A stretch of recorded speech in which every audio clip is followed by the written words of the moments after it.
Right now, got a crash 440 eastbound just after the Nolensville Pike exit. We got some heavy rain impacting Briley Parkway in West Nashville. A lot of brake tapping going on for the drive home, especially around the loop downtown, and then that 2440 split east. Traffic every 10 minutes, every afternoon on Super Talk 99.7 WTN.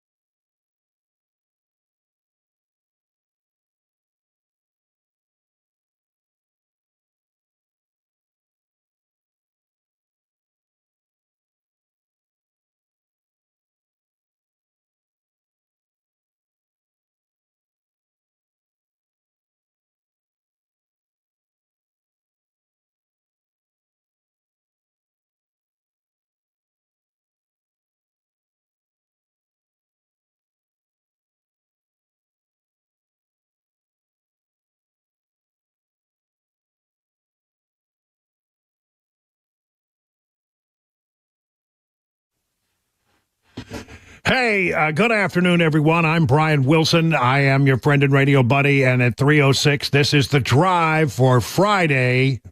I just now realized I'm looking at my calendar. Oh my gosh, it's Friday the 13th. I didn't know that. I would have just called in sick if I'd have known that. No, I would never do that to you. It's the 13th day of September, and it happens to be a Friday. Well, okay, that's the way these things go. I'm going to start off by talking about continued reverberations from the ABC debate.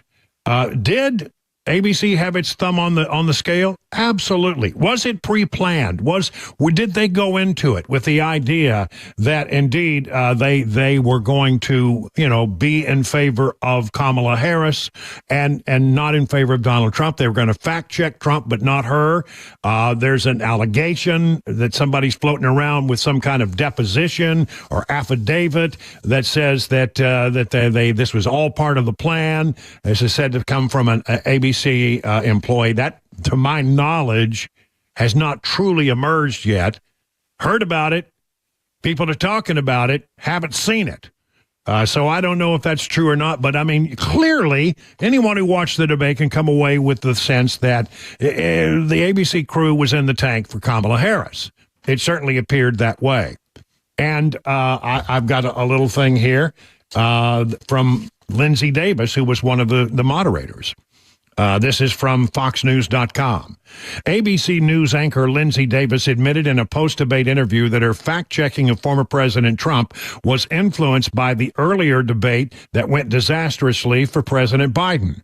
In an interview with the LA Times, Davis said she wanted to address concerns that Trump's statements could not be allowed to hang there unchallenged by his opponent or the moderators as they were when Trump and Biden debated on CNN in June. Davis, wearing pink glasses, was speaking to the Times over breakfast at the Ritz-Carlton, said the decision to attempt to correct the candidates was in response to the June 27th CNN debate between Trump and President Biden, whose poor performance led to his exit from the race, the Times reported, LA Times. People were concerned that statements were allowed to just hang there, and that she felt the need to prepare to rebut President Trump. Never crossed her mind, apparently, that she might have to fact check to Kamala Harris.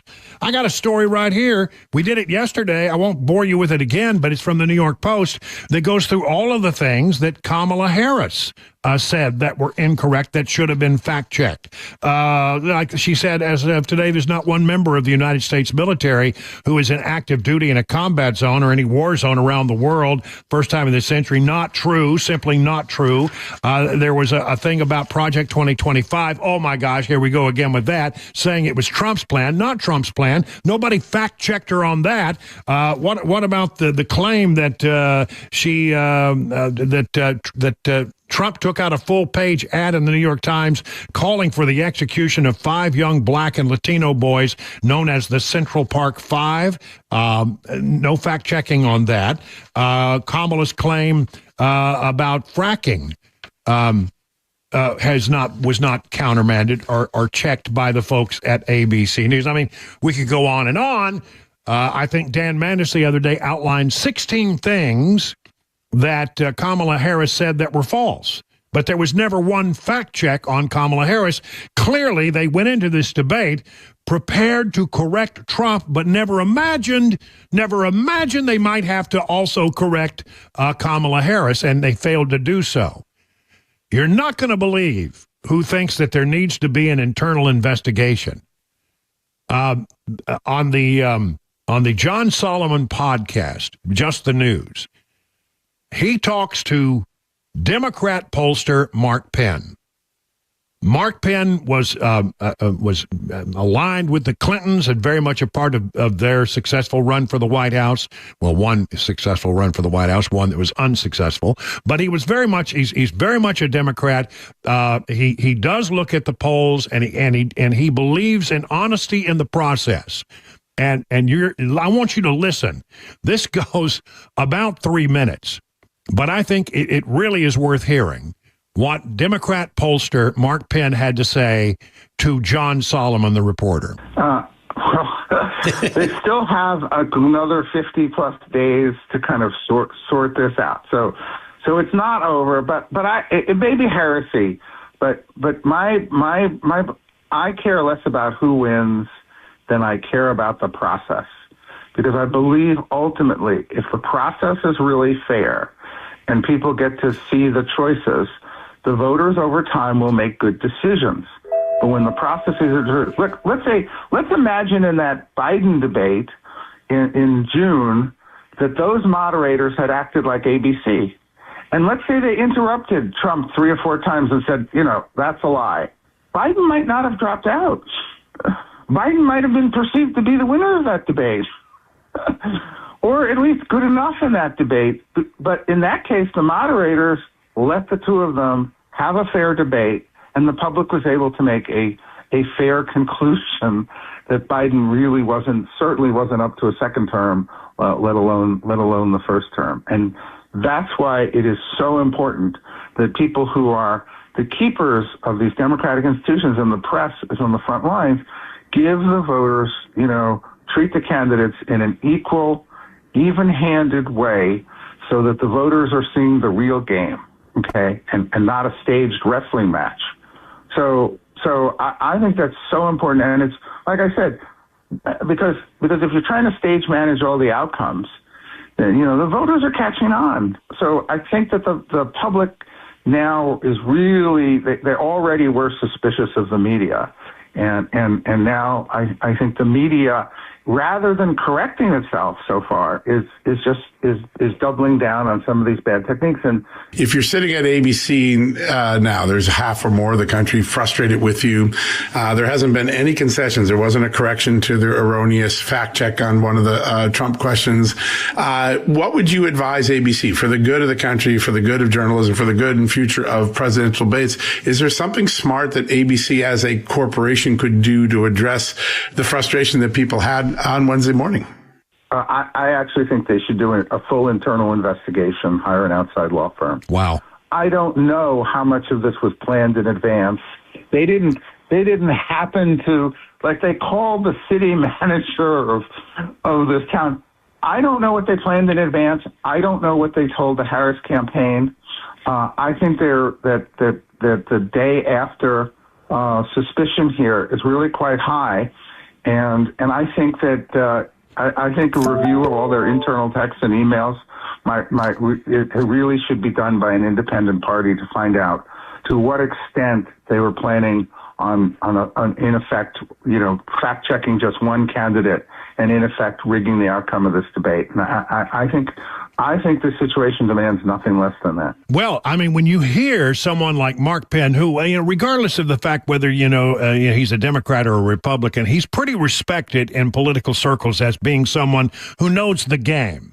And someone who doesn't necessarily look at things in a partisan way, even though he does a lot of work for Democrats, he has always been someone who is driven by the data. And not necessarily about ideology. Like he said, and I think it's true of Mark Penn, that he cares a lot less about who wins and a lot more about the process and even making sure that the process is fair. And in his estimation, it was not fair.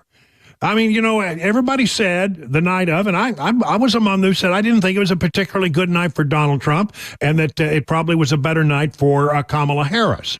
But when you go back and read the thing, and you look at the analysis and exactly what the anchors did and how they posed their questions and how they fact checked Trump, but never bothered to fact check Kamala Harris, it seemed that the ABC anchors had made up their mind going in that indeed they felt like they had an obligation to fact check one side and never even contemplated that they might need to fact check the other side. It's very clear in this interview with Lindsay Davis that she told the Los Angeles Times, yeah, I saw the CNN debate and I felt like he needed to be fact checked, so I was going to make sure I fact checked him. And you know what? I think most Americans, felt that was a little unfair. ABC had their thumb on the scale.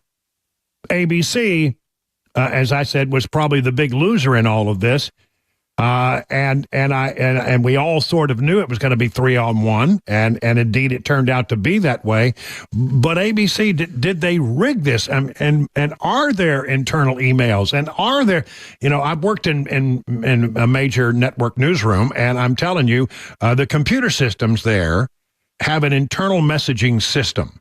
It's not what you'd call a text message, but we call it a top line. You can send a top line to anybody else in the company, and they can send a top line to you as long as they know your handle. Mine was B. Wilson. At Fox, if you typed in B. Wilson, you were sending a message directly to my computer screen. What about those internal messages? What about conversations? And is there really somebody out there who has written up a statement claiming that they were given the questions in advance? And I'm not a conspiracy theorist, but I also am now looking a second time at those dang earrings.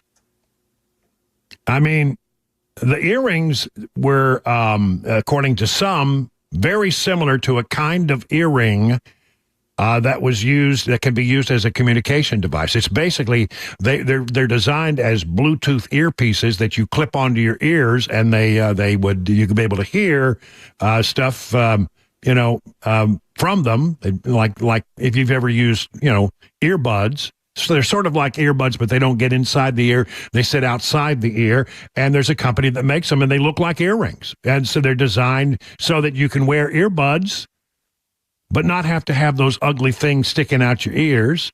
They are instead pieces of jewelry. Now, the company itself has now commented on this. Have you heard this story? They've actually commented on, say, well, they look a lot like our product.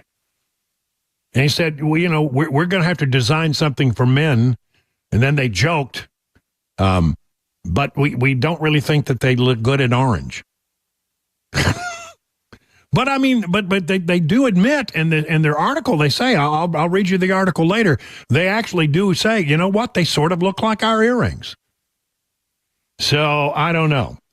One way or the other, it is clear when, as a little time has passed, I wonder how opinions might change on this debate.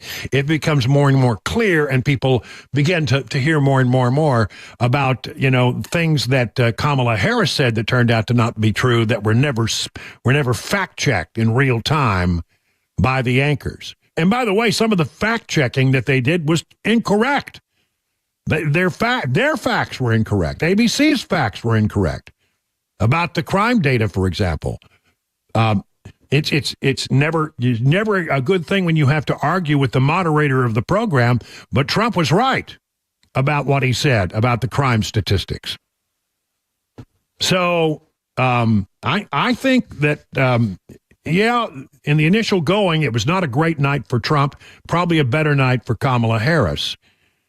But as these conversations continue and people continue to talk about it, I wonder if the opinions about that might change when they consider exactly how rigged this debate might have been.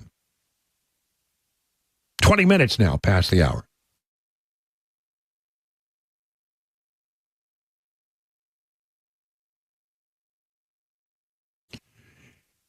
If you're a fan of Legend Steakhouse like I am, you can enjoy some of those same flavors right at home, fresh off your very own grill. Take a walk down your local grocery store aisle, places like Walmart and Kroger, and look for Johnny Fleeman's very own brand. Johnny Fleeman's Marinade proprietary blend will give your steaks, chicken, or chops a flavor that will hit a home run with family and friends. It's low in sodium, about a third of other brands. You don't have to worry about over-marinating. And don't forget about his honey mustard salad dressing. Use it as a salad dressing or a dipping sauce for your favorite chicken fingers, fresh cut veggies or chips, a recipe used in his restaurant for over 35 years. Now, if your favorite grocer isn't stocking Johnny Fleeman products, ask them to do so. For more information, go to johnnyfleeman.com. That's johnnyfleeman.com. And it goes without saying, for those times when you want someone else to do the cooking, and boy, we're all like that sometimes, aren't we? Well, they'll be glad to see you at your nearest Legend Steakhouse for lunch or for dinner.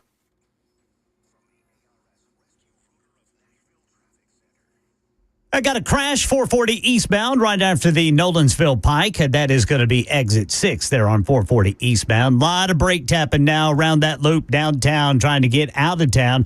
Especially heavy right now on the west and south loop and then over there at the 40-24 split. Traffic every 10 minutes every morning on Super Talk 99.7 WTN.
Well, the Pope offering thoughts on the upcoming presidential election using the term lesser of two evils, coming up at 3:30 on Super Talk 99.7 WTN.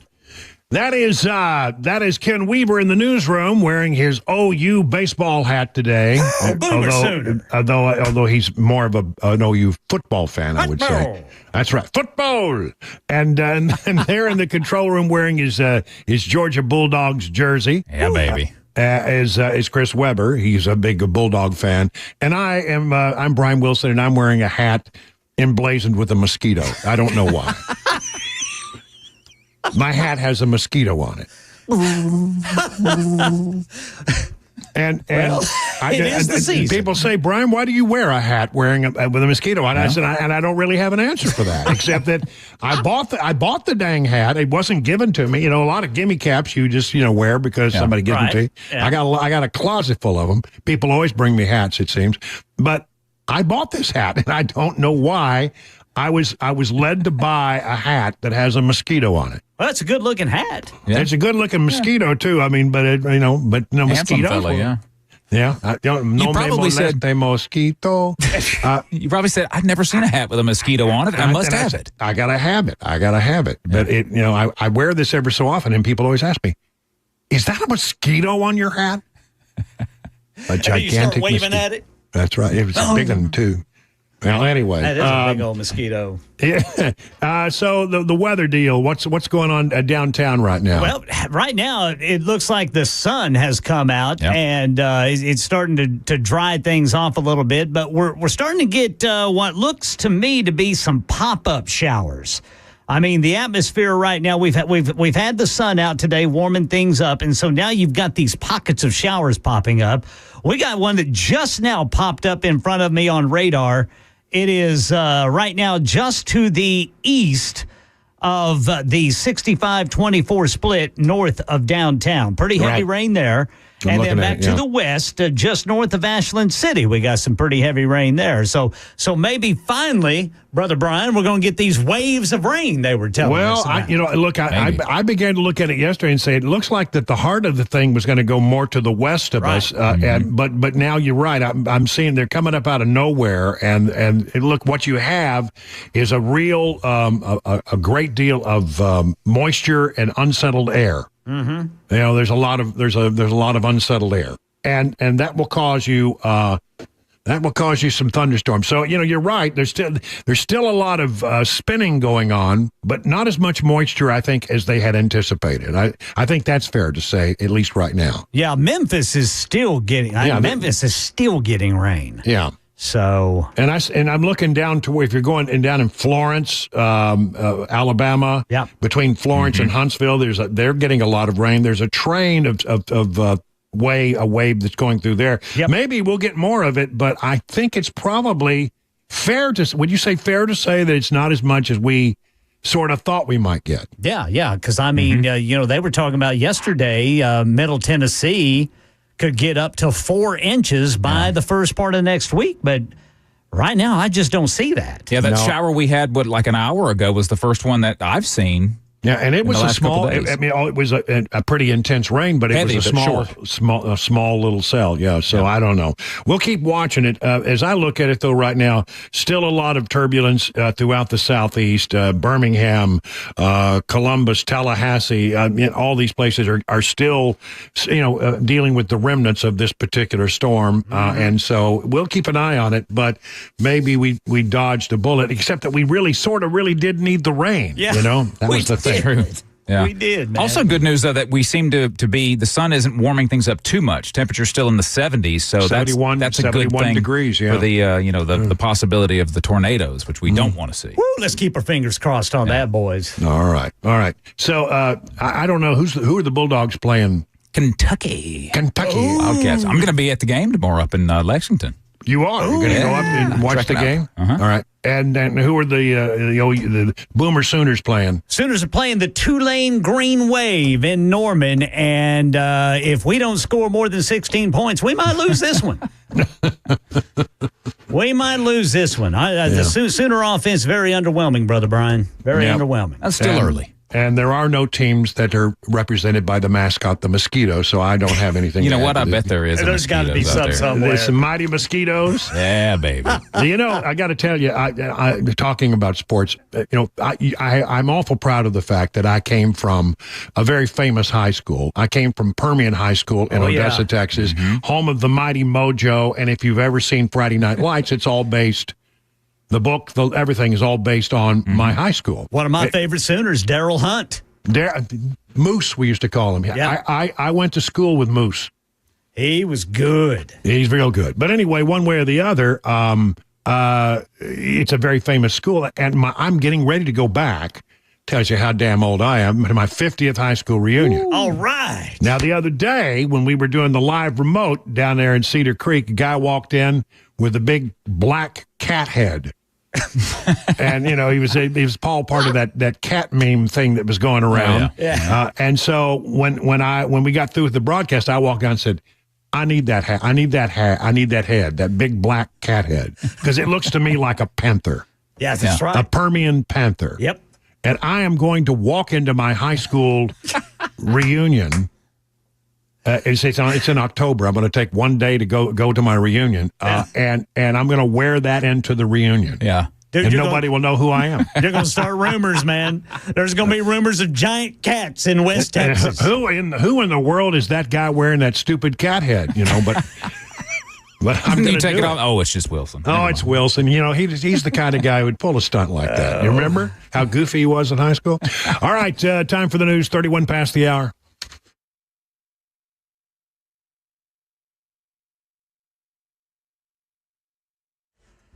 I'm Ken Weaver with your top stories. We've got the full forecast and traffic coming up in 5 minutes. Right now, the Pope is offering his thoughts on the upcoming presidential election in the U.S. Ines de la Cutera with more. Pope Francis urging American voters to choose the lesser of two evils in the upcoming presidential election, since Vice President Harris and former President Trump are both against life, he said, quote, both the one who throws out migrants and the one who kills children, end quote. Francis adding abortion is, quote, murder, and turning migrants away is a sin. You have to vote, and you have to choose the lesser evil, he said. Neighbors speaking out here in Nashville after a 13-year-old girl was shot in the back at an apartment complex overnight. Tony Sudicum Apartments in the Napier community. When is enough is enough. Our juveniles, kids, really don't know the time and the pressure behind the consequences, because they're not thinking about what they're doing until after the consequences done happen. 20-year-old Stephen Harvey in custody, charged with attempted criminal homicide and unlawful gun possession, says the shooting started after he got into a fight. Right now in Tennessee, all students and staff safe after a stabbing reported at a high school in Murfreesboro today. This is at Oakland High School. The principal there, John Marshall, said one student assaulted another student over a prior incident. He said one student was arrested. The other, he did not give details on the extent of the injuries. And no more of one kind of cold cut at the center of a widespread listeria outbreak. Here's Sherry Preston on what's being discontinued. Boar's Head pulled liverwurst and many other kinds of sliced deli meat from store shelves since a listeria outbreak this summer sickened dozens of people, killing 9 of them. Now it's discontinuing liverwurst altogether. The company's also indefinitely closing the Virginia plant linked to the spread of the bacteria, meaning 500 workers will either lose their jobs and receive severance or be relocated. That's the latest news. Traffic and weather next. I'm Ken Weaver, WTN News.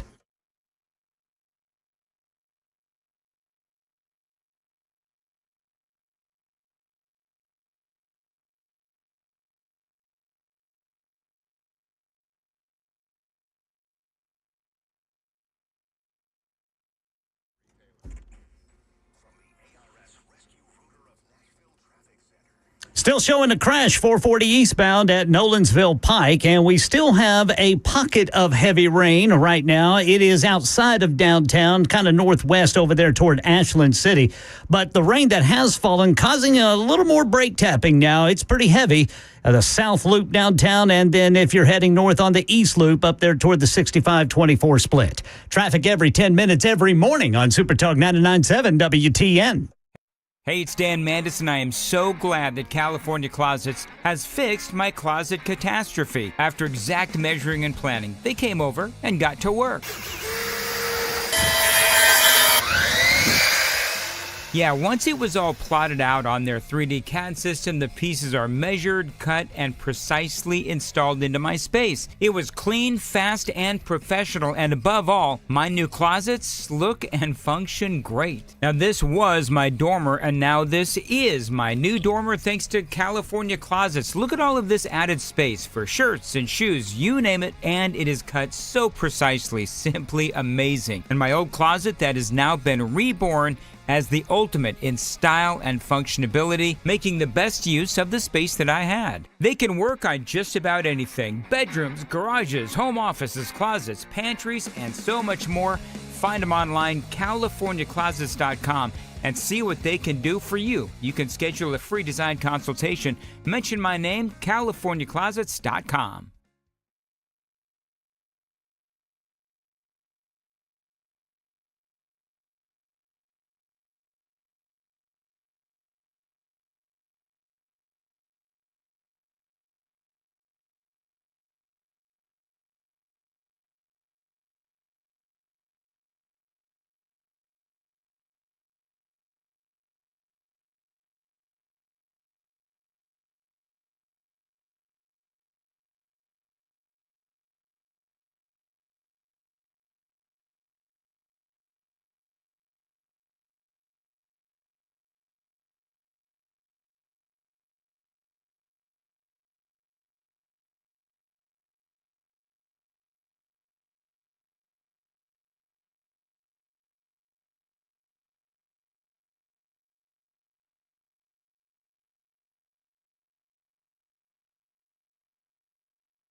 .38 past the hour.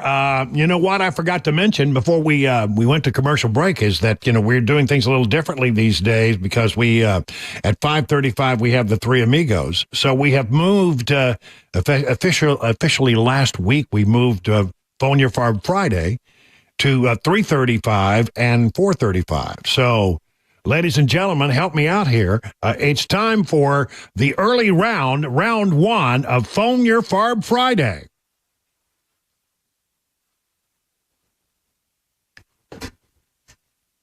You know the number, 615-737-9986. Let's get on the line right now. Maybe you got to be in your bonnet. Maybe you have a burr under your saddle. Maybe you have a bug in a very unpleasant place. One way or the other, you know, let's get on the phone and talk about it. You step up on our 100,000-watt soapbox and express yourself within boundaries because it is a family show. So, you know, let's get busy, folks. I got a lot of phone lines open, and we got a whole segment here to fill. So 615-737-9986. Now, we do compare the first round to the second round. It's not a competition, and there's please no wagering, but we like to make a judgment about who does better. So 335 people, get your act together. Here we go. 615-737-9986. Janet in Franklin, you're on with Brian on the drive. Hey, Janet, what's on your mind? Hey, Brian. We enjoy your show. My husband and I listen every day. Right now, we're fixing to pick up grandchildren. Oh, there you go. I just wanted to make a comment about the earrings. I mean, just the alleged earring earpieces. Okay. I mean, I looked at what they said were the earbuds and what she had on the other night, which I've never seen those earrings in her. Usually, she wears the same jewelry all the time, or she fluctuates very little. And then also these people that say it's just a conspiracy about the dogs and cats and ducks.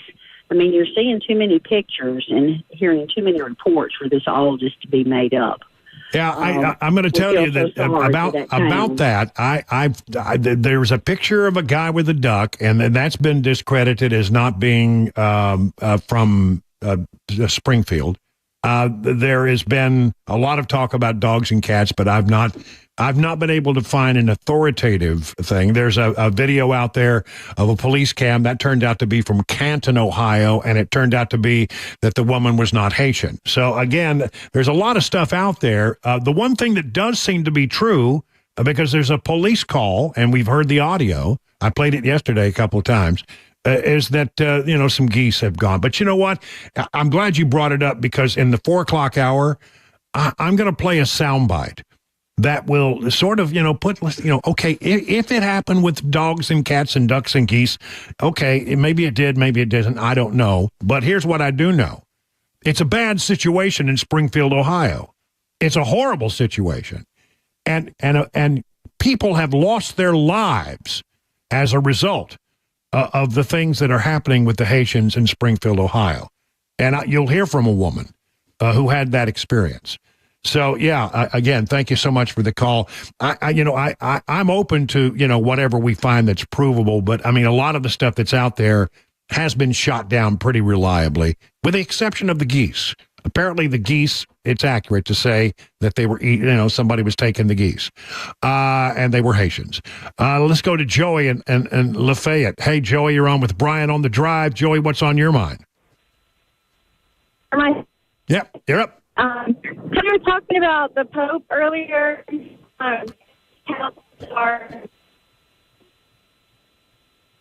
Joey, we've just lost your call, and I heard you say something about the Pope. But I'm afraid we'll have to try to again. Maybe you can try next hour. Johnny in Nashville, you're up on the drive. What's up, Johnny? Hey, Brian, love the show, man. Thank you. I'm concerned about Pennsylvania. Did they not say that it's going to take several days or maybe a week to get the counts of the votes for Pennsylvania? It is so tight in some of these battleground states that I think it may not just be Pennsylvania. I really, and the longer these things go, the more crazy it gets. But yeah, I wouldn't be surprised if that's the case, especially in some of the rural areas. And the rural areas are so important, because you got Philadelphia on one side, you got Pittsburgh on the west side of Pennsylvania, and as they often say, and you've got Alabama in the middle, because it's a very conservative area. In fact, some of the Amish, many of the Amish live in that part of the world, and they're very conservative, and generally not always, but generally vote Republican. So the bottom line is, those votes in the rural areas of Pennsylvania, and I've driven all over that state in previous campaigns, and I know it pretty well. And I'm telling you, we've got to be on guard to all of the monkey business that may happen after the election. In places like rural Pennsylvania. I agree with you. I'm very concerned about it. Jeff in Thompson Station. Jeff, you're on with Brian on the drive. What's up? Hey, Brian. Thanks for taking my call. Just a different side of life. Lifelong Titans fan, hoping that, we can capitalize on our good week one things and eliminate some of the bad, because I'm really looking forward to this football season, and I hope we have something to cheer about. So yeah, how did you think they looked? Like I watched the first game. How did you think they looked? I think our defense looked pretty stout. I think our offense needs to sort out some of the kinks, but there's a lot of talent. There's a lot of talent. If it comes together, it can be a lot of fun to be a Titans fan this fall. Yeah, I agree with you. I see a lot of the elements there. I would like to. Will Levis hadn't tried to shuttle past that thing at the last moment. It didn't work out too well. But other than that, I think you're right. I think there's a lot of talent there, and I hope they have a really good season. I'm anxious to sit down and watch them, give them one more chance here. Let's go to Steve in Cookeville. Steve, you're on with Brian on the drive. Brian, how many more chances is the FAA going to allow before there's a major disaster at one of our airports due to air traffic controller fatigue? Do you think it's fatigue? I don't know what it is, but yeah, you're right. We had a deal the other day where two planes collided on the ground, and two Delta planes crashed, and the bigger plane took the smaller plane's tail off. It's just gone, and so that's not good. And then this thing that happened at BNA yesterday. Let me tell you who saved the day here. Two pilots who did exactly what they needed to do. And by the way, Ken Weaver, you might be interested to know, I found out I had a text message with Doug Crulin, who runs BNA out there. Yeah. And he said, just for the record, the tires did not they didn't go flat because they hit the brakes so hard. They're built to do that. Apparently, It wasn't a failure of the tire. In fact, the tire did exactly what the tire was supposed to do. When the brakes start to overheat, they are designed to deflate. Okay. So apparently it operated at plan. But, I mean, had those pilots not been paying attention, we could have had a major disaster at BNA yesterday.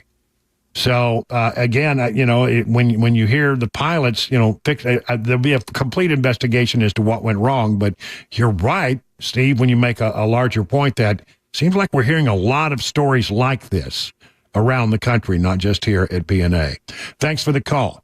615-737-9986. Lee, calling from Sango. Is that it? Yes, sir, Sango. I don't know Sango. Where's Sango? It's part of Clarksville. Okay. So what's on your mind today, Lee? Wanting to know about Trump or Harris. Neither one of them really had a plan about Israel. I mean, what to do. I hope it doesn't, but it probably will get worse. What's our role? What are we going to do? Are we going to do nothing? How are we going to help or not help? And nobody's saying a word about it. Well, the Democrats have a problem when it comes to Israel. I mean, we've long, as a country, supported Israel's right to exist, and they didn't start it. They didn't start it, but they're going to finish it. And it seems to me that the Democrats are conflicted right now because there's a great number of young people out there who somehow think that Hamas and the Palestinians are the victims, and they started this thing. But somehow they feel that way, so they don't want to offend those young voters who are out there protesting on college campuses, etc. So they're walking a tightrope trying to find the right solution here. On the other hand, I think Trump has the right solution in that, the way you stop that kind of crap from happening is you bear down on Iran. Iran is the bad actor here. There is no Hamas acting badly. There is no Hezbollah acting badly. There are no Houthi rebels that are acting badly if Iran is not supplying them with the funding and the support to do these things. And so by cracking down hard on Iran, which Trump did before, you shut down Hamas, Hezbollah, and the Houthi rebels. And that we'll have a lot more peace in the region if they're not being funded by Iran. Iran, it's true to say that when Trump was president, Iran was broke. And so I very much want to see us continue to crack down on Iran, and hopefully we can crack down on them before they get their nuclear weapons in a usable state. Darren at Thompson Station, you're on with Brian on the drive. What do you say, Darren? Hey, Brian, good to talk to you. Just to follow up on this debate, you were mentioning that now people are starting to understand what was fact and what wasn't. But the big loser here was the mainstream media. People fact-check this stuff in real time. No time in history has the people had the amount of information at their access. They got it that night in real time. If people are still trying to figure this out 2 days later, they're way behind. They are that small percentage that you will never change. The needle did not move one bit. It was a win for Trump, whether it was a push. But I'm telling you, people are getting it. They don't have to wait for somebody to tell them what happened. They are seeing the truth. Amazing. All right.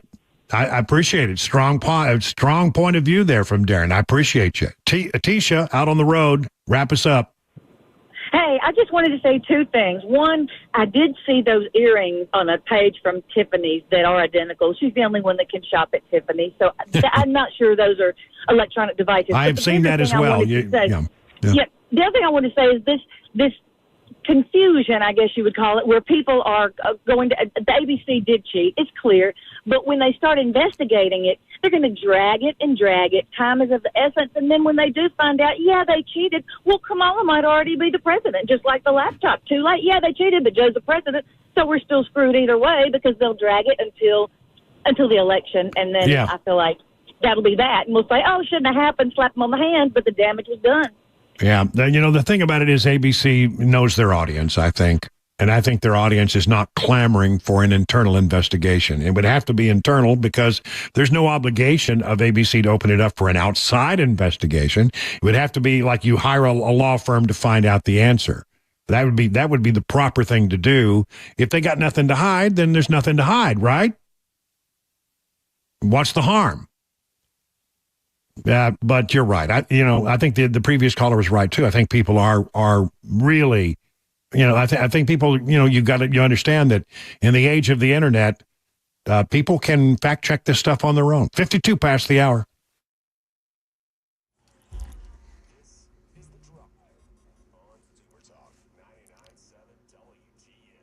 All right, now we got the right shoulder block. Oh. All right, right now we got the right shoulder block 440 eastbound just after Nolensville Pike, and a lot of brake tapping going on in the usual areas, mainly the loop around downtown. But some rain is kind of adding to it. Heaviest rain right now impacting drivers on 24 just this side of Clarksville. Traffic every 10 minutes every morning on Super Talk 99.7 WTN.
Stabbing at a Middle Tennessee high school today. President Biden weighs in on claims migrants are eating pets. Coming up at 4 on Super Talk 99.7 WTN.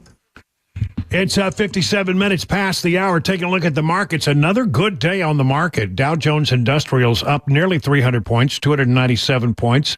The S&P is up 30. The NASDAQ was up 114 points. Pretty good week on all told. Let's check in with John Maxon over at Beacon Capital Management to find out what's driving all of this enthusiasm in the market. Hey, good afternoon, Brian. Yeah, the market was pretty uncertain, back and forth, a lot of whipsaw days. But at the end of the week, the S&P 500 and the NASDAQ had 5 up days in a row after a lot of, again, volatility back and forth. And really what's been happening is the inflation numbers have come in. Some parts of inflation have been better than expected. Others have fell a little bit behind. And what the market's really been guessing is whether or not the Fed's going to drop rates a quarter point or a half a point right now this next week. Right now, the betting money on Wall Street, the probability has increased to a half a point. That could be good for the market, could be bad. The market could interpret that things are much wrong with the economy, and we could be seeing a potential recession. So it could go either way, but we're going to find out next week. The Fed rate cut coming. It's important to watch. Yep, that'll be big news. Listen, thank you, John. Listen, find out about all the things that John Maxon and all the good people at Beacon Capital Management can do to get you ready for your retirement. Just go to their website, askbeaconnow.com.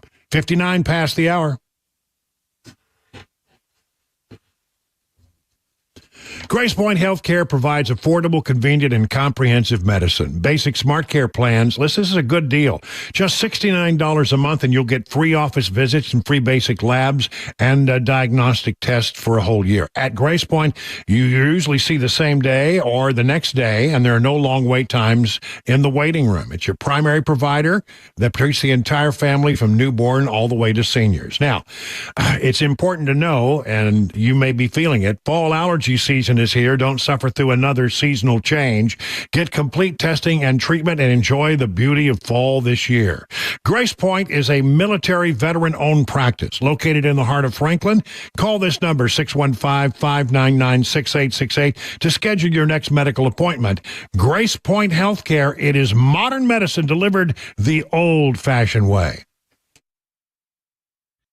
Hey, what's up, guys? This is Matt Murphy for Members Nutrition. I want to tell you about the Members Nutrition difference, and I want to encourage you to go over to the Members Nutrition website. Number one, they believe at Members Nutrition that they can sell vitamins and supplements at a lower cost point, and they're doing it every single day at membersnutrition.com. Number two, they want to make these products right here in the United States of America, not from some overseas company, and they do that every single day. I encourage you to go to membersnutrition.com. You'll get 50% off your purchase price at checkout. You don't have to put in any codes. Just go to membersnutrition.com. Once again, membersnutrition.com.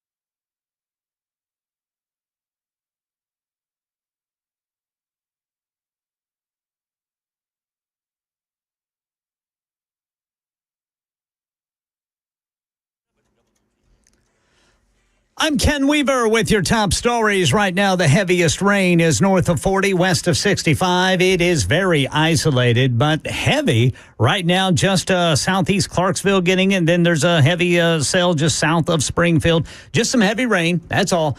Right now in Tennessee, a 15-year-old boy is charged with aggravated assault for a stabbing at Oakland High School in Murfreesboro. Channel 4 says the district says it happened between classes this morning. The incident is isolated between the two students involved. The student who was stabbed was injured in the shoulder but did not require medical treatment. The 15-year-old suspect is at the juvenile detention center there in Rutherford County. Pope Francis urging American voters to, quote, choose the lesser of two evils in the upcoming presidential election, since Vice President Harris and former President Trump, he says, are both against life. both the one he says who throws out migrants and the one he says who kills children. Francis adding abortion is murder and turning migrants away is a sin. The Pope saying you have to vote and you have to choose the lesser evil, end quote there from the Pope. Election 2024, President Biden, speaking at a Black Excellence event at the White House, mentioned claims by former President Trump and others about Haitian immigrants allegedly stealing pets and eating them in Springfield, Ohio. Simply wrong. There's no place in America. This has to stop. What he's doing. It has to stop. Meanwhile, the former president speaking to reporters in California on illegal immigration. And we're going to have the largest deportation in the history of our country, and we're going to start with Springfield and Aurora. Yeah, Aurora, Colorado police posting to Facebook they've arrested 10 alleged members of Tren de Aragua, a large Venezuelan gang, for various offenses, including first-degree assault, aggravated assault, shootings, a hit-and-run crash, a domestic dispute, and other instances of assault. Former NFL players are urging Tua Tagovailoa to retire after another concussion last night. This is his third in his short NFL career. Dolphins head coach Mike McDaniel was asked about it this morning. It would be so wrong of me to even sniff that subject, and it's more in line of actually caring about the human being. Hall of Famer Shannon Sharp says Tagovailoa should shut it down, writing his concussions are getting worse and worse, and he's a young man with his entire life ahead of him. A guilty plea from Justin Timberlake for drinking and driving in the Hamptons. Justin Timberlake in court for his driving under the influence case in New York Friday, pleading guilty to a lesser misdemeanor charge of driving while ability impaired after being arrested in the Hamptons in June. Outside court, Timberlake, who had said he only had one drink that night, admitted to making a mistake. I'm hoping that whoever's watching and listening right now can learn from this mistake. I know that I certainly have. Timberlake was ordered to pay a fine and perform community service. Jason Nathanson, ABC News, Hollywood. That's the latest news. Traffic and weather next. I'm Ken Weaver, WTN News. I do everything from scrubbing cages to asking people for donations to answering the phones and helping facilitate getting animals to the rehab. I'm there on the weekends, up there taking care of animals with the team. You got a great team there. It's a small team, but a great team that works together. And I started about 20 years ago. My dear friend Carol Burgess founded Harmony in Fairview. Okay. And we decided to reopen it in West Nashville. And we are rocking along. Lots of animals. One of the primary calls that we get are, I found a bird, it's on the ground, what do I do? And in most situations, you should let it alone unless there's an imminent danger to that animal, because the parents are helping it and feeding it, and it just needs a couple of scary days on the ground until it gets back up into flight. What about bunnies, Melody? Can we give advice about bunnies? The bunnies, they're just the sweetest, most innocent creatures, and we just see the worst things happen to them. Cats, dogs, lawnmowers, weed whackers. In most cases, if the animals aren't injured, if you can put the rabbits back, that's always better to be with the mother rabbit than to come to us. All the storms that have been coming through and just destroying nests, and a lot of babies will be found on the ground. Re-nesting is possible and preferable. You play the video calls and you put the baby near where they found it, and the mama will actually come down and pick it up and then bring it back. Oh, nice. Isn't that cool? Nice.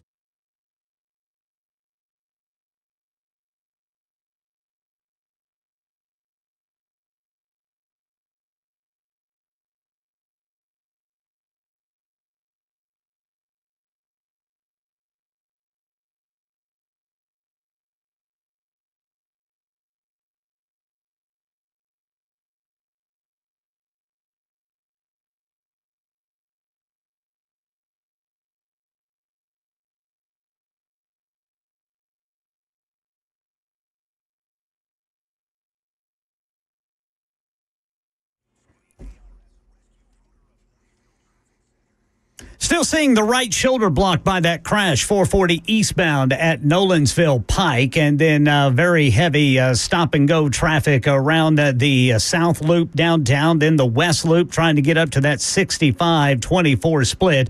Rain is a factor for some, especially Clarksville right now. That's the heaviest, very isolated rain, and it is all north of 40 and west of 65. Traffic every 10 minutes every morning on Super Talk 99.7 WTN.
It is 8 minutes past the hour, 4 o'clock, Super Talk 99.7. Brian Wilson in the chair all the way till 7 o'clock tonight as we round out your week on this. Gosh, I really did not realize that it was Friday the 13th. But it is. We'll just have to walk gingerly.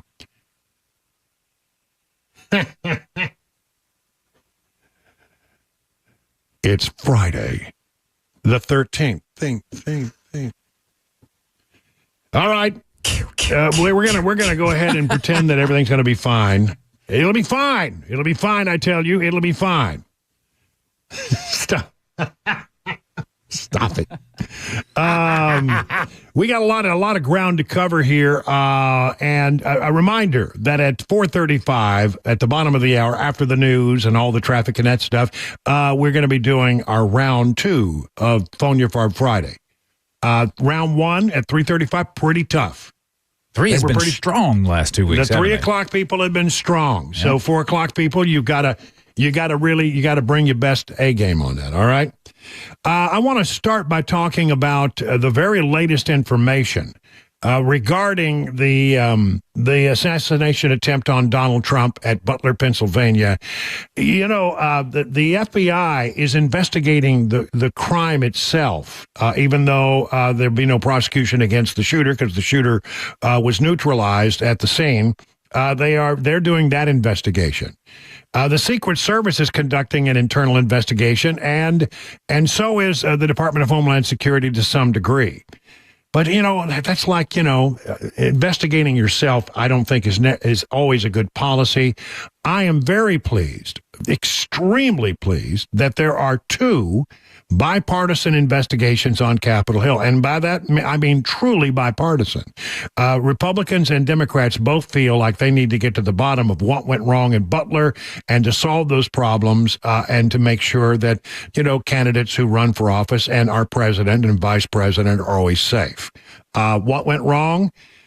I don't know what they're hearing behind closed doors, but there was a briefing on the Senate side, and I think a briefing for House members as well who are working on these special committees.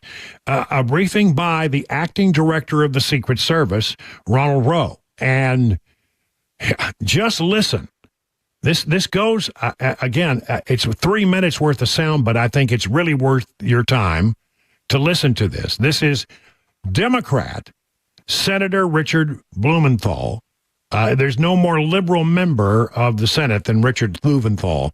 But listen to how he describes what he learned in that briefing by the acting Secret Service director. It's pretty eye-opening.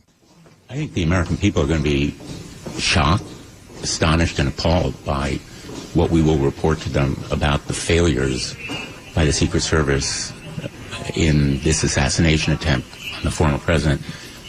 But I think they also ought to be appalled and astonished by the failure of the Department of Homeland Security to be more forthcoming, to be as candid and frank as it should be to them in terms of providing information. And we are going to absolutely insist on the truth and the whole truth in documents and testimony as members of the United States Senate, but also as citizens. What did you learn new today when you said they're going to be appalled?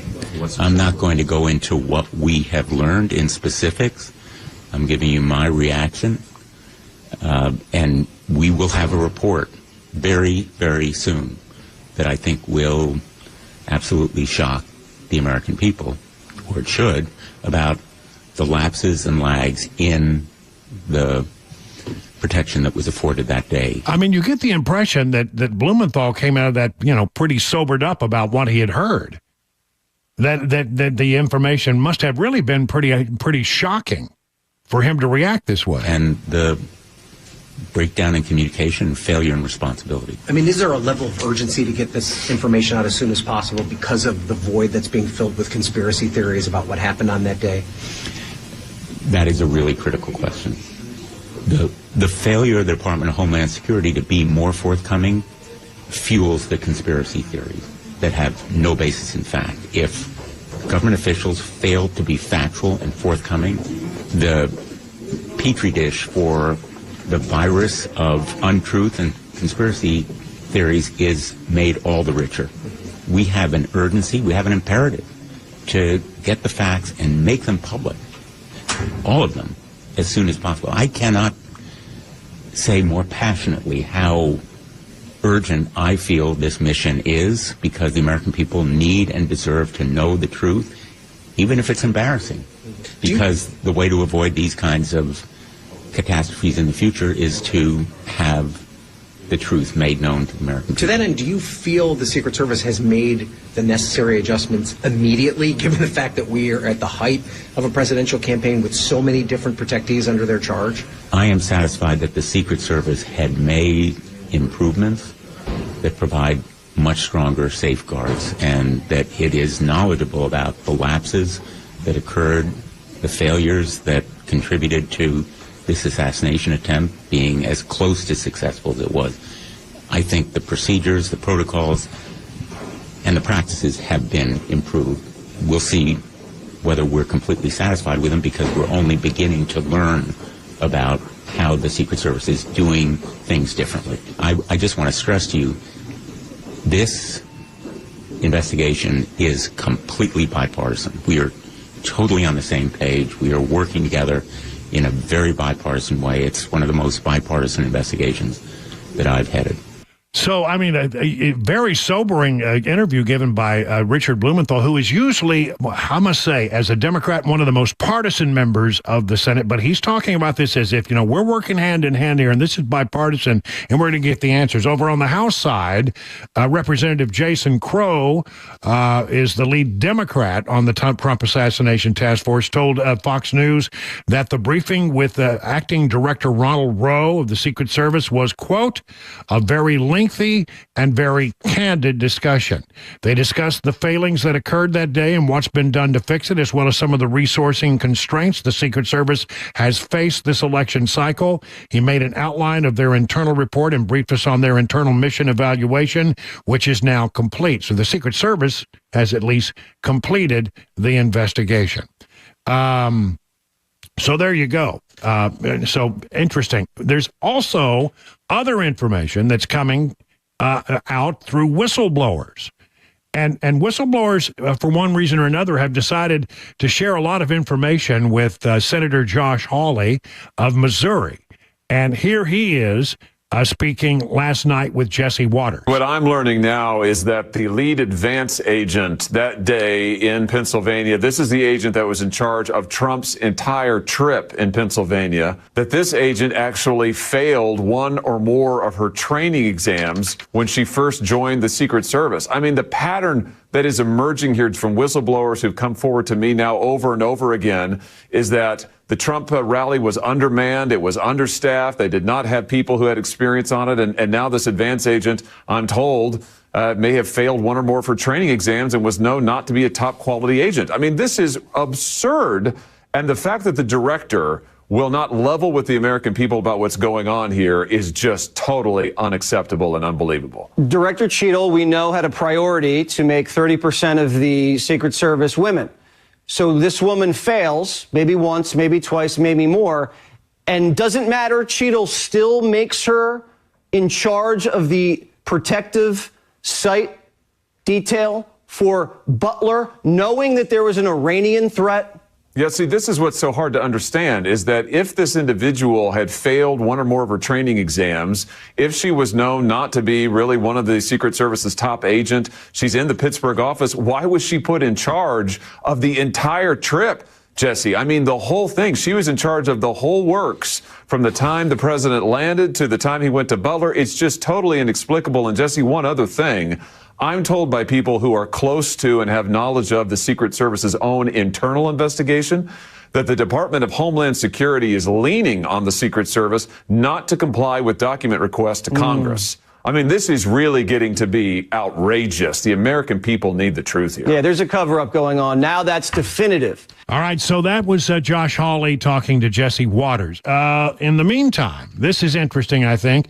Several senior Secret Service officials who plan to retire soon have been encouraged to do so more urgently to escape the scrutiny of Congress over the next few months. Fox News has been informed that several high-level Secret Service officials who have either direct or indirect connections to the Butler, Pennsylvania security situation are retiring. While the employees are eligible for retirement, they've been encouraged by senior leadership to do so more quickly to avoid lengthy congressional interviews and investigation. And again, I mentioned that the FBI is conducting a separate investigation into the shooter, but will not examine the lapses that were caused by the Secret Service.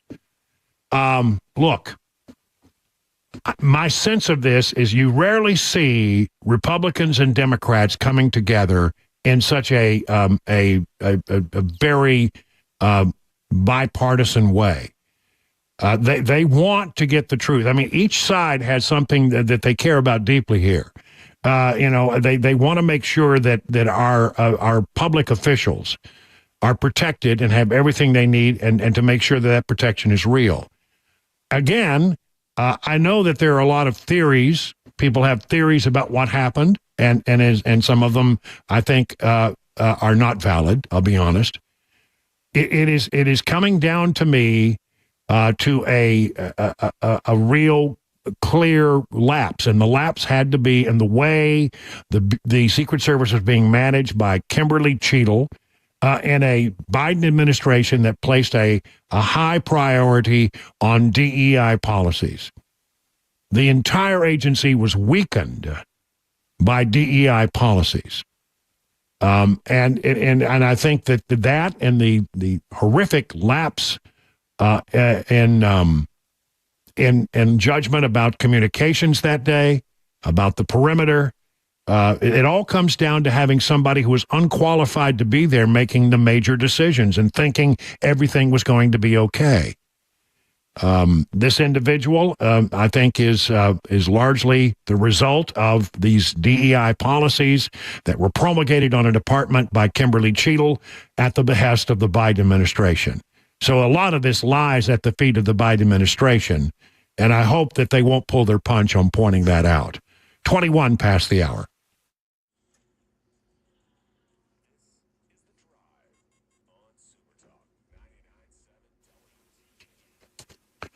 Hey, are your retirement assets structured to minimize taxes in the future? Hard to believe, but many hardworking Americans like you could be overpaying in taxes in retirement.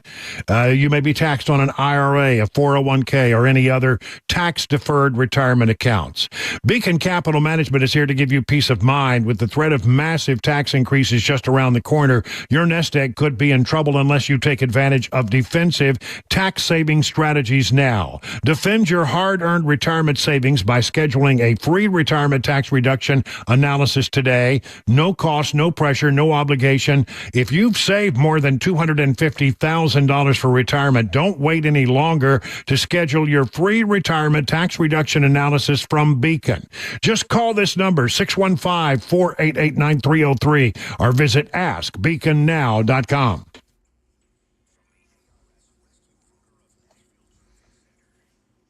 Right now, north of downtown, we've got the right 2 lanes blocked, 65 southbound at Trinity Lane by a crash. Still got some scattered showers across the metro area, but it is all north of 40 and west of 65, and it's only very isolated. Heavy showers at times, but that's just it, some heavy rain. Traffic every 10 minutes every morning on Super Talk 99.7 WTN. Hey, what's up, guys? This is Matt Murphy for Members Nutrition. I want to tell you about the Members Nutrition difference, and I want to encourage you to go over to the Members Nutrition website. Number one, they believe at Members Nutrition that they can sell vitamins and supplements at a lower cost point, and they're doing it every single day at membersnutrition.com. Number two, they want to make these products right here in the United States of America, not from some overseas company, and they do that every single day. I encourage you to go to membersnutrition.com. You'll get 50% off your purchase price at checkout. You don't have to put in any codes. Just go to membersnutrition.com. Once again, membersnutrition.com.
The White House starting to talk a lot more about those claims migrants are eating people's pets. Details coming up at 4:30 on Super Talk 99.7 WTN.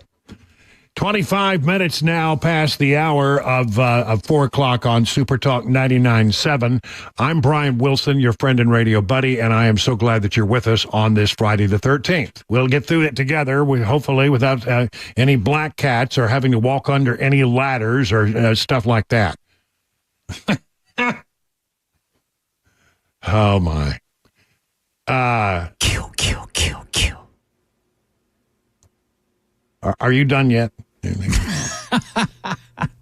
Did you want me to be done? No, I said I like it. But I mean, I had not even, I've been up for hours. I've been working here, and it wasn't until I looked at my clock, which has the date on it, that I realized it's Friday the 13th. Yeah. I want to be the guy that says, "Hey, fellas, this way."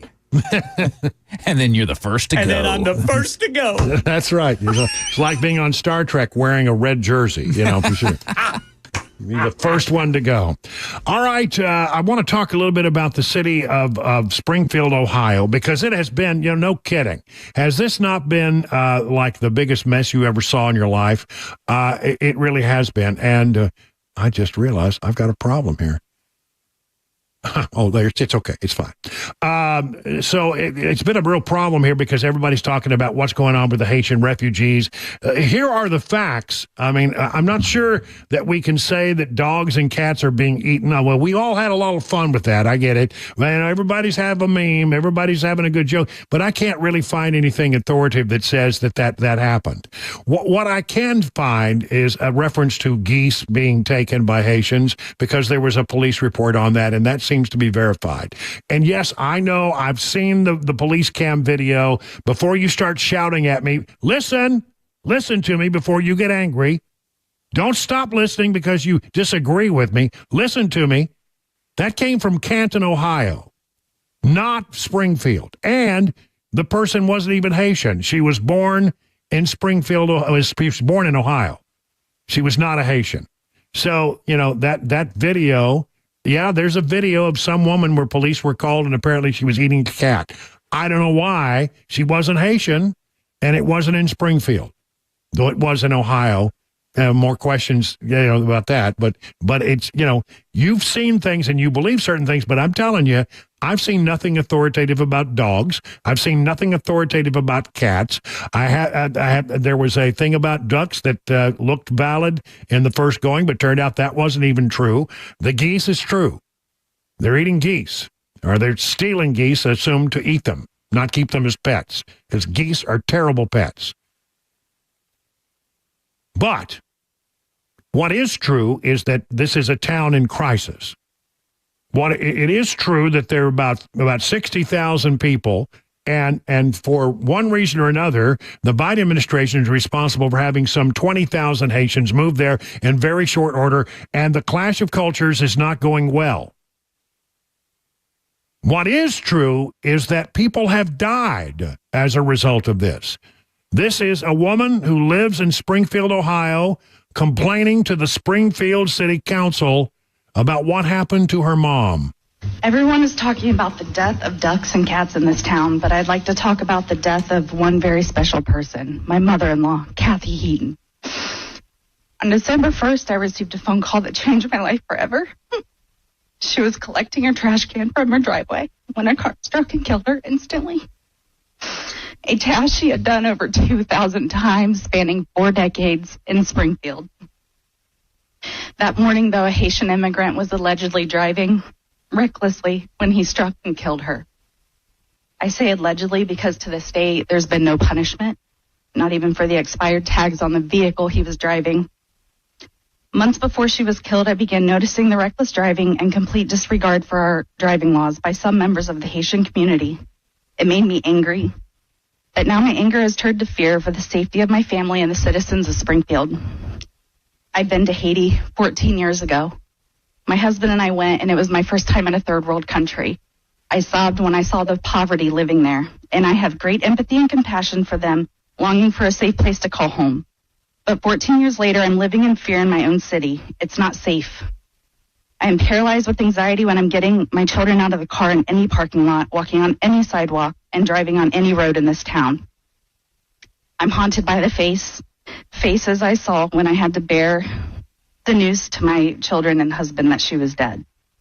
Their grandmother, the very person who tucked my 7-year-old twins into bed just 6 hours before on her 71st birthday, was never coming back. What everyone has feared is my reality, and it's my grief, and it should be yours as well.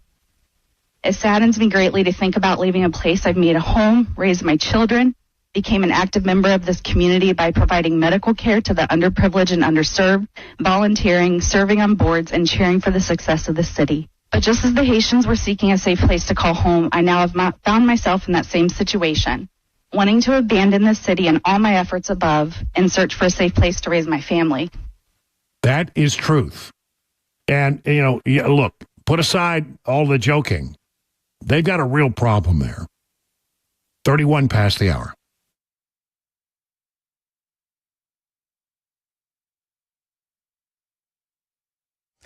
I'm Ken Weaver with your top stories. Just saw where there may be a multi-vehicle crash now affecting eastbound 24. It's going to be right there in the eastbound left shoulder blocking the eastbound left shoulder at mile marker 55. Also, on Old Hickory Lake, Channel 4 says crews are in the process of recovering a body. Well, the White House starting to weigh in on claims from former President Trump and others that Haitian migrants in Springfield, Ohio are eating people's pets. It is extremely sad and concerning that a community is facing this type of danger and vitriol. And as the president said today, I think very forcefully, this needs to stop. White House Press Secretary Karine Jean-Pierre. Trump said today at a presser in California he will conduct the largest deportation in U.S. history, starting with Springfield and Aurora, Colorado, where police announced on Wednesday they have arrested 10 members of Tren de Aragua, a large gang from Venezuela, for various offenses since February, including first-degree assault, aggravated assault, shootings, a hit-and-run crash, a domestic dispute, and other instances of assault. And at Money News, here's Chuck Severson. Strong weekly gains for the major indexes ahead of the upcoming Federal Reserve meeting, at which the central bank's expected to cut interest rates. It was the fourth winning week in the last 5. It was the 5th straight advance for the S&P 500, as it and the Dow Jones Industrial Average got close to their all-time highs. The S&P gained 30 points, the Dow up 297, and the Nasdaq added 114 points. Stocks got support from the bond market, where Treasury yields eased ahead of the Fed meeting. Utilities and industrial shares led the markets higher. Investors continued to buy up shares of big tech and semiconductor companies. Boar's Head is closing the Virginia plant tied to a deadly listeria outbreak and will also permanently discontinue production of liverwurst, the product linked to the deaths of at least 9 people in the U.S. 33,000 machinists and other workers are on strike against Boeing, overwhelmingly rejecting a proposed contract. That's the latest news, traffic, and weather next. I'm Ken Weaver, WTN News.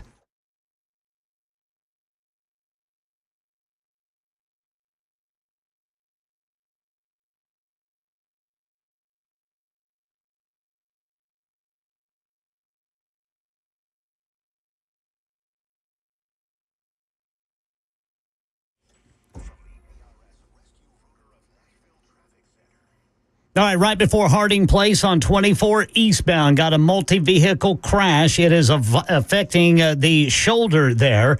Still have some rain in the area, scattered and very isolated. It is all north of I-40. Clarksville, however, has been getting some very heavy rain, so keep that in mind if you're headed that way. Traffic every 10 minutes, every morning on Super Talk 99.7 WTN.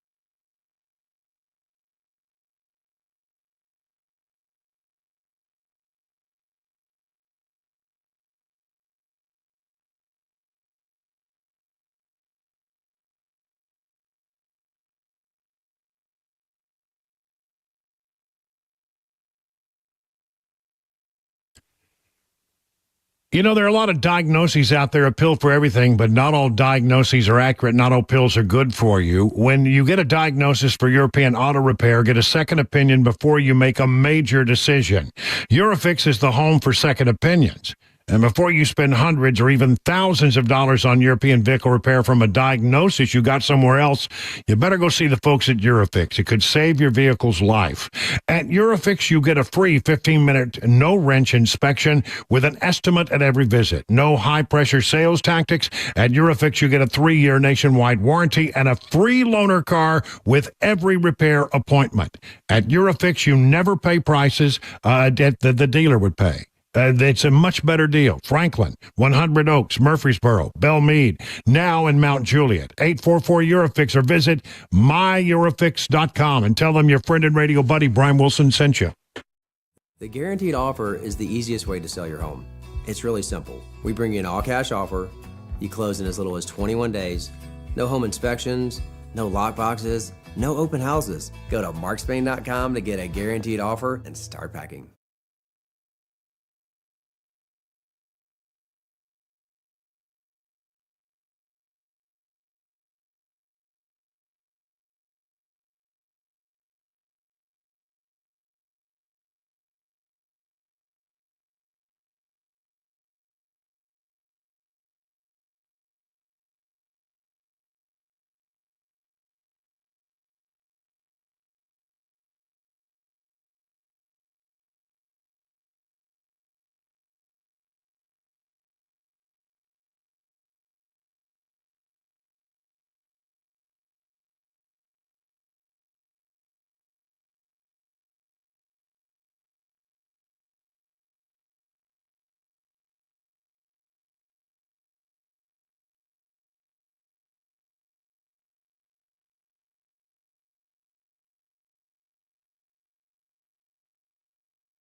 It is 38, almost 39 minutes past the hour, 4 o'clock on Super Talk 99.7, and that means it's time for round number 2 of Fone URFARB Friday.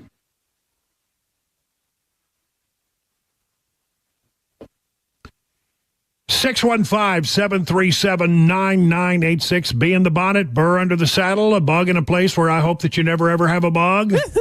Well, what was that? Call us at 615-737-9986. Climb up on our 100,000-watt soapbox and express yourself within boundaries, because it is a family show. I got one line open. People are revved up and ready to go. We'll start with John in Franklin. John, you're on with Brian on the drive. What's on your mind today, John? Hey, Brian. So the issue, as I see it with the Haitians, is not about the cats or whatever. It's why do they have driver's licenses? Well, you think maybe so they can vote in states where they have to show a government issue ID? Listen, I'm very concerned about this whole thing involved with driver's license, because, some states allow you to get driver's license even if you're not a resident, not a citizen, I'm sorry.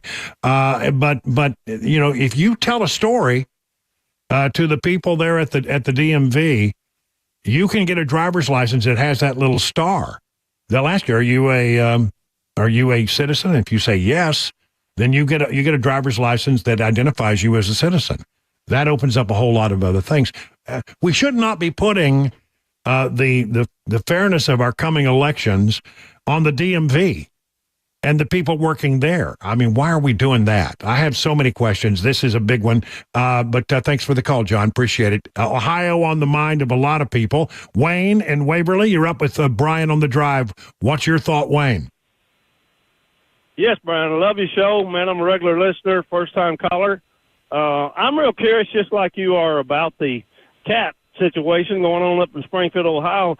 I want to suggest I'll ride with you, and you'll drive, and I'll bring plenty of cats to pay for our way. You think that'll help us if we? Well, getting rid of cats out of Tennessee would not hurt my feelings. Oh no, I'm going to hear from the cat people. I don't really like cats, but I don't want them to be eaten either. And as far as I can tell, they're not. Everybody's having a lot of fun with the cat and dog stuff. Even I've had some fun. But, honestly, there are more serious problems than, the whole cat and dog thing. They've got people who are really literally dying as a result of this. Pat in Carthage, same topic. You're on with Brian on the drive. Hello, Pat. Hi. I just wanted to let you know that I'm aware of a story in central New York. I think it was a couple of years ago that the migrants had killed some swans at the Swan Pond in Manhoods, New York, and they were when they found them, they were already eating them. Okay. I haven't seen that story, but again, the geese is confirmed. That happened. That there's a 911 call. Police were summoned. So that they can't deny that. Bill in Manchester, you're on with Brian on the drive. What's on your mind today, Bill? Hey, Brian, you've seen a lot of campaigns before, so I really value your opinion about what I'm going to ask you. Kamala has a lot of clips saying the words, the border is secure. Now, if Trump were to run an ad showing her saying the border is secure, and then showing a picture of someone who was killed by one of the migrants that from the secure border, then another clip, a different clip of her saying the same thing, and another person, American, who was killed by these migrants, did it about 4 or 5 times, said to the public, do you really believe anything she says? Would that be a good commercial? Yeah, that'd be a pretty strong commercial. And look, as we get closer and closer, I mean, election voting has essentially started. It's already started. And so as we get closer and closer and more people start to, get ready to make their decisions, and we get closer and closer to Election Day, I think you're going to see these hard-hitting ads start to really, right now, there's some pretty hard-hitting stuff out there, but I think there's a lot more to come, and I think the advertising is going to get real rough. But I think that would be an excellent ad. Absolutely, I do. Steve in Nashville, you're on with Brian on the drive. Hey, Brian. Your professional experience, best and worst press secretary. I know it's probably not a fun job. It's an interesting job. Actually, there's a tradition. Most people don't know that when press secretaries leave, and at the end of an administration, they leave behind a flak jacket that has been handed down from press secretary to press secretary to press secretary. If I had to say my favorite, it's because of I think he was a very nice man. He was also a pretty good press secretary. Marlon Fitzwater. I liked Marlon a lot. And I'll tell you one little personal story. I was the chairman of the Radio TV Correspondents Association, and I hosted a dinner of 2,500 journalists in a big hotel room, and Bush came. And so Marlon Fitzwater was there as well as our guest, and I had brought my mom and dad because I thought, well, it's very cool. You get to introduce your mom and dad to a sitting president. You don't get that opportunity every day. And I was also responsible for sort of chaperoning the president around the room and introducing him to people at this cocktail reception before the dinner. And when I did that, I felt I set my mom and dad up to be some of the first people they met. I put them in the right place so that when I walked through the door with the president, that they would get to meet, and they did. And it was great. And then as I moved on, Marlon Fitzwater stepped in and took care of my parents for the rest of the evening. I just thought, what a sweet thing for him to do, right? So, from a personal standpoint, I thought he was pretty good. But that goes way back. I think he was good. I think there've been some other good ones. And I'll tell you, of all the press secretaries I've seen, Karine Jean-Pierre, I don't know her, never met her, but I've got to tell you from what I've seen, she is by far the worst. Not even close. Jim in Franklin, you're on with Brian on the drive. What do you say, Jim? Yes, Brian. I wanted to say I agreed with your analysis of the debate on Tuesday, that you had on Wednesday morning. But I wanted to take it one step further. It's like, what are we doing here, Brian? Trump knew this was going into a hostile environment. You could almost guarantee it was going to be 3-on-1. Yep. Fox News. I watched the debate on Fox News. They must have shown at least 6 times before the debate started that ABC had covered Kamala 100% favorably and Trump 93% unfavorably. Yep. I mean, it didn't seem like he was prepared for that, and he blew a perfect opportunity to put her under the rug. It's very aggravating. I don't understand. I know Trump has an ego that's larger than life, but he's not playing to the crowd he needs to. All of us are going to vote for Trump, regardless of what he says, what he does. We know that he's the man for the job. He's got to get that 11% to vote for him, and I just don't understand what's happening. Yeah, I think as I look at it now, yes, was it unfair? Yes. Did we know it was going to be unfair when we went in? Yes, we knew that. At the end of the day, I think the words that come to my mind, 2 words: missed opportunity. Really, a huge missed opportunity to have really, put her in her place and to move on. Even though it was slanted and ABC had their thumb on the scale, you knew that going in. You had to be ready for that. It just seems to me that it was a missed opportunity. But I do think that the tide on what happened that night is sort of turning. I do believe that, and as I will explain again in the coming hour. Thanks for the call. I really appreciate it. How about George in Reading, Pennsylvania? Or it's Reading, isn't it? I always get Reading, Pennsylvania. I always get that wrong. Go ahead, George. You're on with Brian. Okay. I'm a regular listener here in Pennsylvania. Thank you. In the last few weeks, I've been at 3 different rallies and the Hannity Town Hall for President Trump. Last night, 2 governors from North Dakota and South Dakota, Doug Burgum and Christine Noem, were here stumping for Trump. I was also at one for Dave McCormick, who had the Oklahoma governor, Kevin Stitt. And it's just evident how important the race here is in Pennsylvania. Oh, yeah. They're really spending a lot of time here. George, you're at And ground zero. It's all about Pennsylvania this time around. Nobody wins without Pennsylvania, as far as I can tell. The way it's shaping up on the Electoral College map, Pennsylvania is, it's the swingiest of all the swing states. And I'm just curious, what kind of ads are you seeing? Oh, we're seeing, unfortunately, it's most for Kamala. There are, and most of them are centered on the abortion issue, and also against Dave McCormick. They're really out to get him. But I was really interested last night in seeing how internationally they're interested in our election, too. Last night, there was a TV crew from Portugal that interviewed me, and also a magazine from France interviewed me. It's crazy, the interest that was there last night. Huh. And so how have the rallies been? Do you think they've been helpful?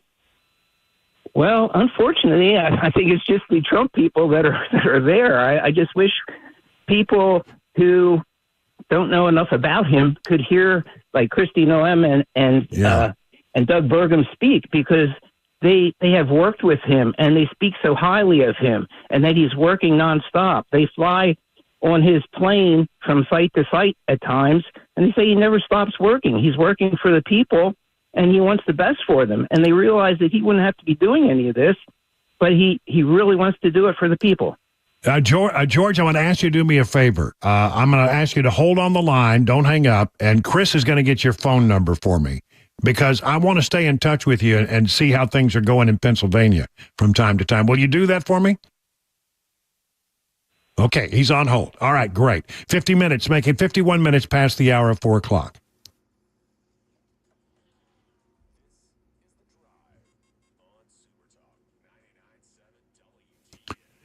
D.T. McCall's has been in Middle Tennessee for more than a century as a family-owned business. I'm talking about, that's great stuff right there. Family-owned business, 100 years. Most family-owned businesses, quite frankly, don't go that long. They really don't. And why are they different? Well, I'll tell you why. Because if you go to D.T. McCall's, you're going to be treated right. You're going to be treated with honestly. You're going to be treated forthrightly. They're not going to play games with you like the big box stores do. And listen, if you need furniture, oh man, have they got it. Do you need appliances? You're not going to believe the selection they have. And by the way, the folks over at DT McCall's are very particular about the kind of appliances they sell. They don't sell you stuff that they don't really like. They're going to give you the best of the best. You need a mower? Oh, I'm telling you, my Cub Cadet mower, I still love that thing. It is just the best. And you'll love yours as well. Whatever it is you need for your home, you're going to find it at DT McCall's. They're not going to charge you extra. They give you a good price and won't charge you extra for delivery, setup, or haul away. So where are these 5 convenient locations? Well, just do me a favor. Just go to their website and they'll get all the information you need there. That is dtmccalls.com.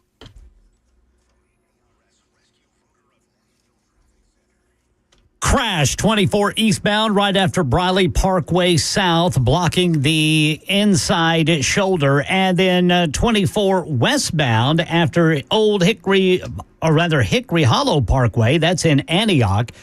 Traffic every 10 minutes, every morning on Super Talk 99.7 WTN.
Well, President Biden expressing his thoughts on claims that migrants are eating pets in Springfield, Ohio. Then you got to hear what former President Trump said at a presser about it today. And the Pope offering his thoughts on the upcoming presidential election using the term lesser evils. Details at 5 on Super Talk 99.7 WTN.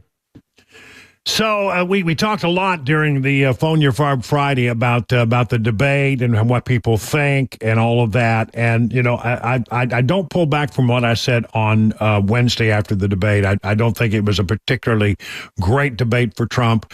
But I will say this. I think that people are reassessing, and there are some serious questions coming up that are open about ABC's role in all this and how they approached it. And you're not going to believe who is calling for an internal investigation at ABC News. I mean, it will really surprise you. And he's got some very interesting things to say about the whole thing. It's all coming up in the next hour right here on Super Talk 99.7 WTN. The guaranteed offer is the easiest way to sell your home. It's really simple. We bring you an all-cash offer. You close in as little as 21 days. No home inspections, no lockboxes, no open houses. Go to markspain.com to get a guaranteed offer and start packing.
Five o'clock on the dot. I'm Ken Weaver with your top stories. Got the full forecast and traffic in 5 minutes. Right now, monitoring a story. Channel 4 is reporting crews are in the process of recovering a body from Old Hickory Lake. Going to wait for some details on that. Get them to you as soon as we can. Meanwhile, President Biden today speaking at the White House, expressing anger over claims by former President Trump and others that Haitian migrants are eating pets in Springfield, Ohio. Simply wrong. There's no place in America.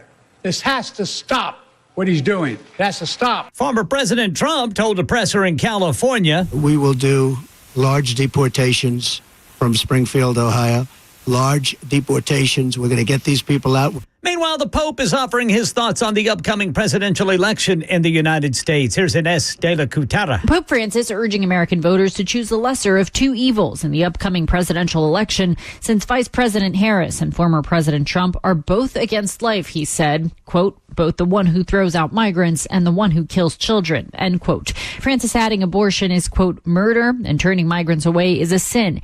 You have to vote, and you have to choose the lesser evil, he said. Right now in Middle Tennessee, Channel 4 interviewed a father of a student where there was a stabbing at Oakland High School in Murfreesboro this morning. One of the worst fears you have as a parent is getting a call or a text from your son or daughter saying there's been an incident at school, and that's what happened this morning. I got a text from him saying I literally watched someone get stabbed right in front of me at school. Well, school resource officers took a 15-year-old student into custody. The student who was stabbed suffered a shoulder wound but did not require medical attention.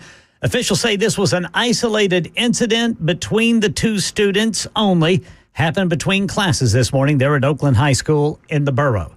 And here in Nashville, Mayor Freddie O'Connell speaking on school threats today to try to assure parents, student, and staff safety is priority number one. My two daughters are in schools, but I will say our school leaders, I know, have great plans for how to handle things on campus. They do call-outs, and so I would say my focus, the focus of our leadership in schools and law enforcement is on school safety, so that's what we're worried about, but understand the concerns. At least 3 school districts in Middle Tennessee reported they were looking into threats this week. Mount Juliet, Tennessee native and NASA astronaut Butch Wilmore says the message of support from people on Earth have been overwhelming. Every time I talk to someone that we're praying for you. There's prayers coming up for me and Sonny both. Street signs, people we don't even know across the nation. Sonny and Butch, we're praying for you. Come on back. All those things. And I can tell you, it really goes a long way, and we so much appreciate it. Now, Wilmore and Sonny Williams launched into the space station on the Boeing Starliner in July, only expecting to stay for 8 days, but that capsule experienced problems with the helium leaks and the thrusters, so NASA brought Starliner back empty, extending Butch and Sonny's stay to 8 months. That's the latest news. Traffic and weather next. I'm Ken Weaver, WTN News.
Antioch got a crash 24 westbound right after Hickory Hollow Parkway, and then another one 24 eastbound after Briley Parkway. That's at exit 54.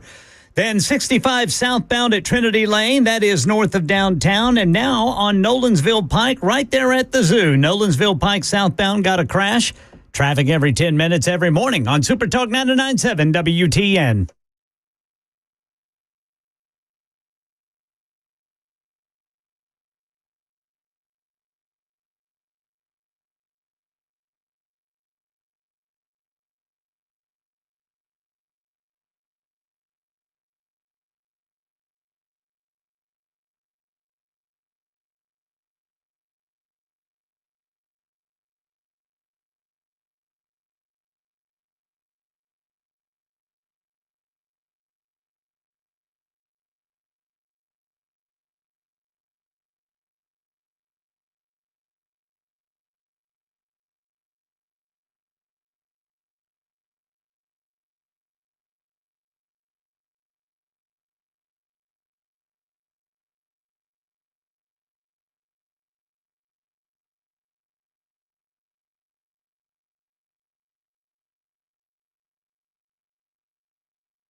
Hey, good afternoon. It's 6 minutes past the hour of 5 o'clock. Things are really rocking along here. We're 3 hours into the show. It's on this Friday the 13th, and so far, no bad luck has struck us.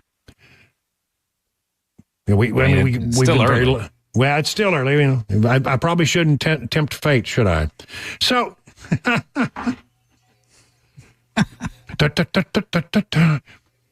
be afraid. Be very afraid. All right, that's enough. All right. By the way, I'm getting a text. You know, I don't know why people text me during the show. You know, it's very distracting when that happens. Cabana wife. But she says a friend of ours is listening, and I guess on a streaming device, and sent her a sort of a screenshot of what it shows on the computer that they're listening on. Yeah. And it says Cake Nugget.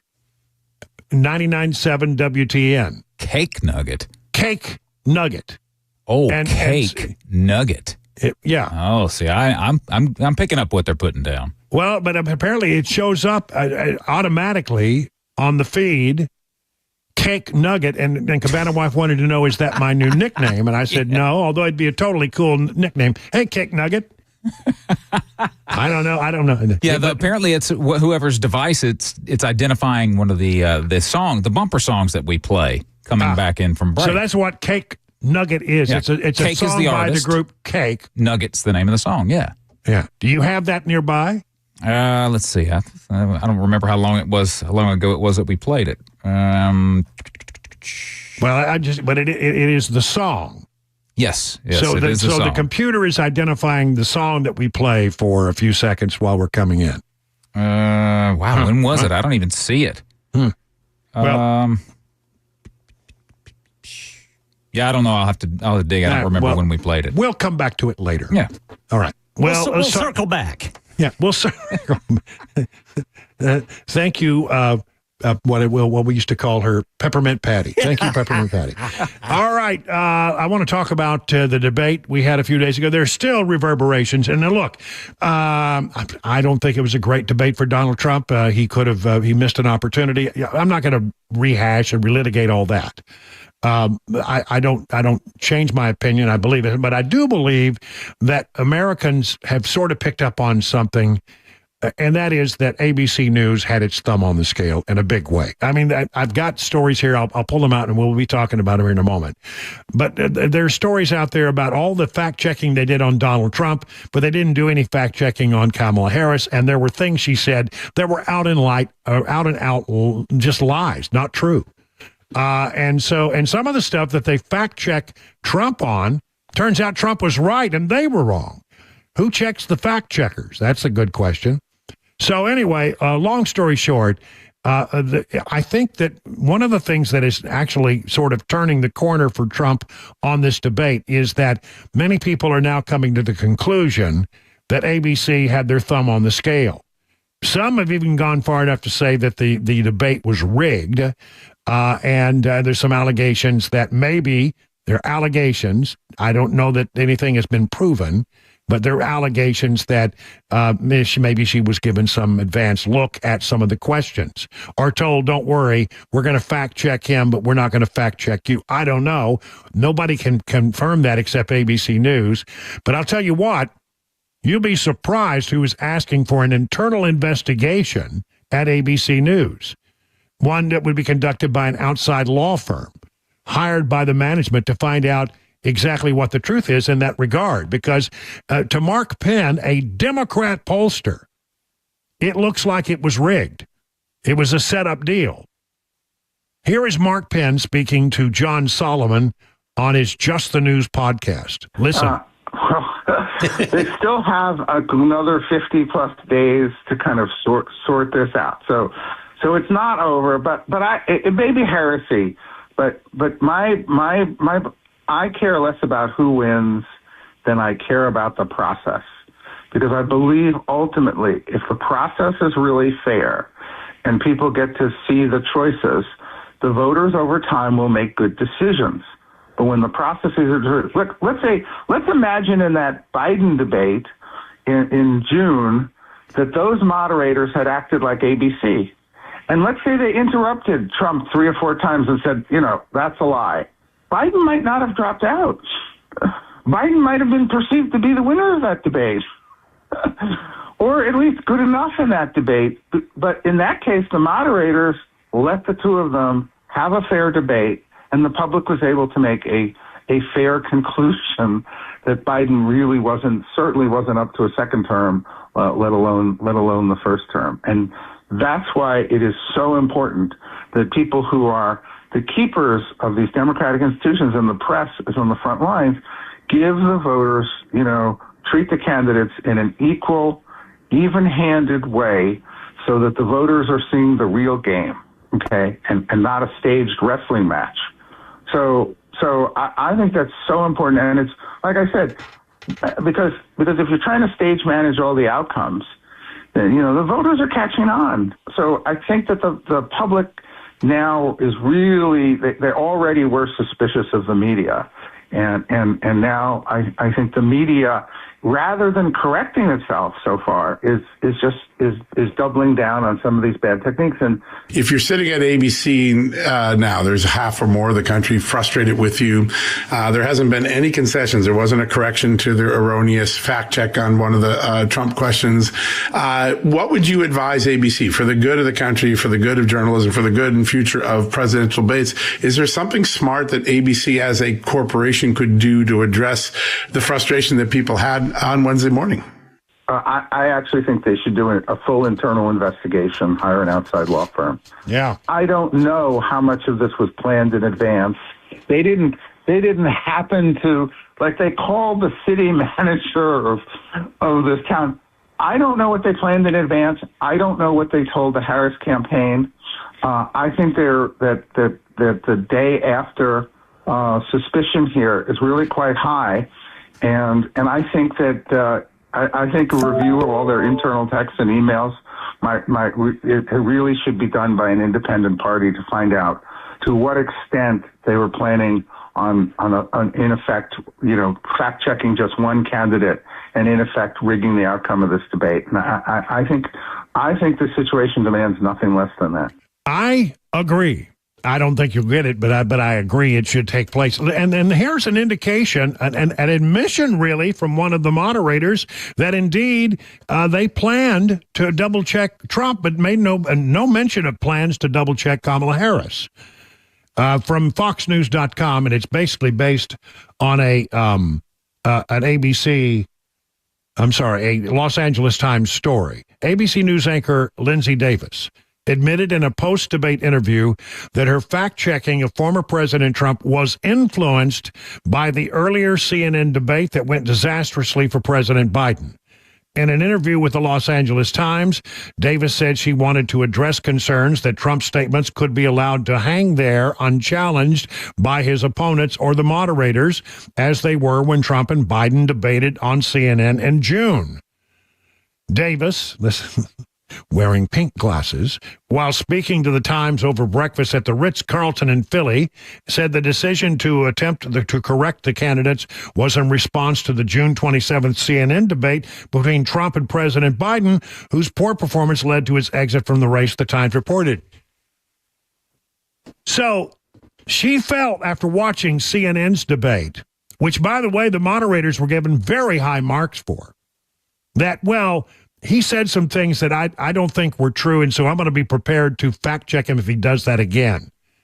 Again, what about the things that Biden said that simply were not true? And there were some. Project 2025 comes to mind. Everybody talks about Project 2025, and it's not a plan of the Trump administration, period. Just not. So, why is she now deciding in advance? So she watched the scene, she's getting all revved up. I'm not going to let Trump get away with anything. Well, where is the unbiased approach that a journalist should take to say, well, if I'm going to fact check one, I better be prepared to fact check the other? Where's that? So she admits that she was gunning for Trump. In one viral moment,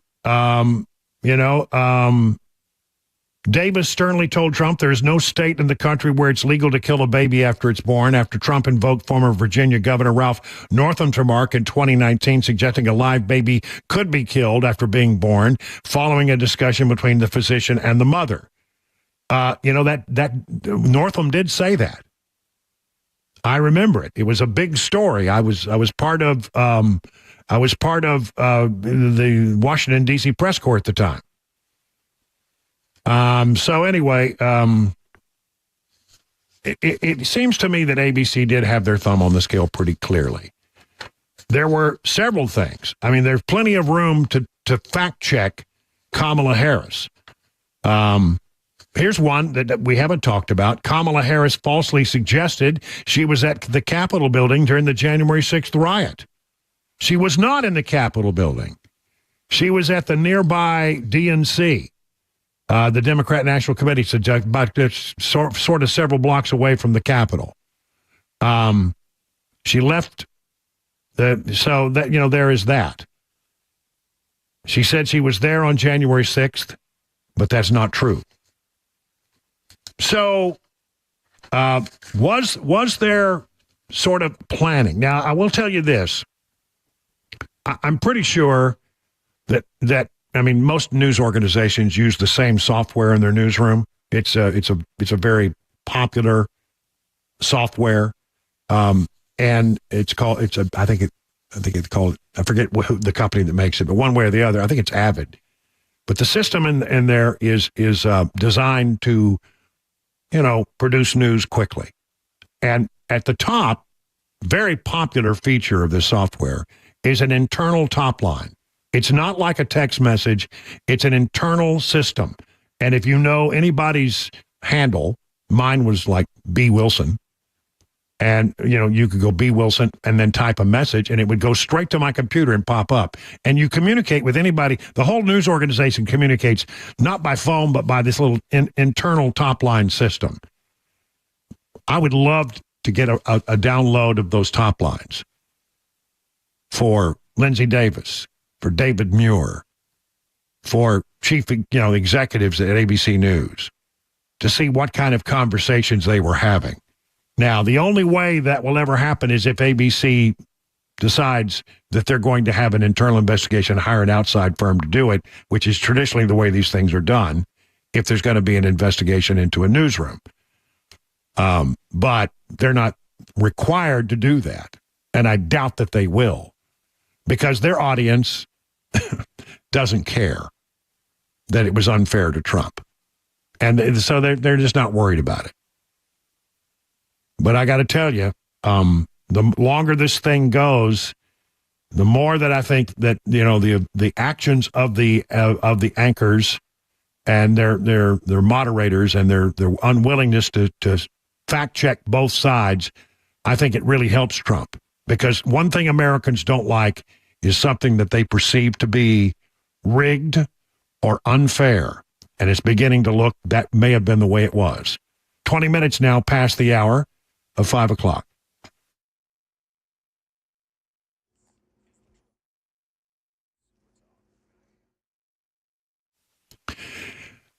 King & Associates Insurance in Brentwood. They've been around for some 25 years as an independent agency, and you know what? I love that about them. It's a great thing to be an independent agency because they don't have to just sell you one product they have sitting on the shelf like the big insurance companies that sell insurance on the internet. Yeah, you don't get a choice. You get their product. But at King Insurance and Associates, they're experts, and they can shop around, and they can find you something that really fits your need. The perfect piece of insurance policy that will just absolutely give you the best bang for the buck. And that's what you want, right? The best coverage for the least amount of money. They can help you find it. If you call this number, and you should write it down, 615-329-8121, you don't reach a call center, you reach an actual person each and every time. That person will help you. You're not going to get a phone tree. You're not going to get a recording. You'll get help. They're best known for their multi-policy discounts. You can save a lot of money, 20, 25, 30, 35%. Huge savings are possible if you bundle. So get your royal review today with King & Associates Insurance. Log on to tkinginsurance.com. King Insurance & Associates. You'll get royal treatment and you'll get great rates.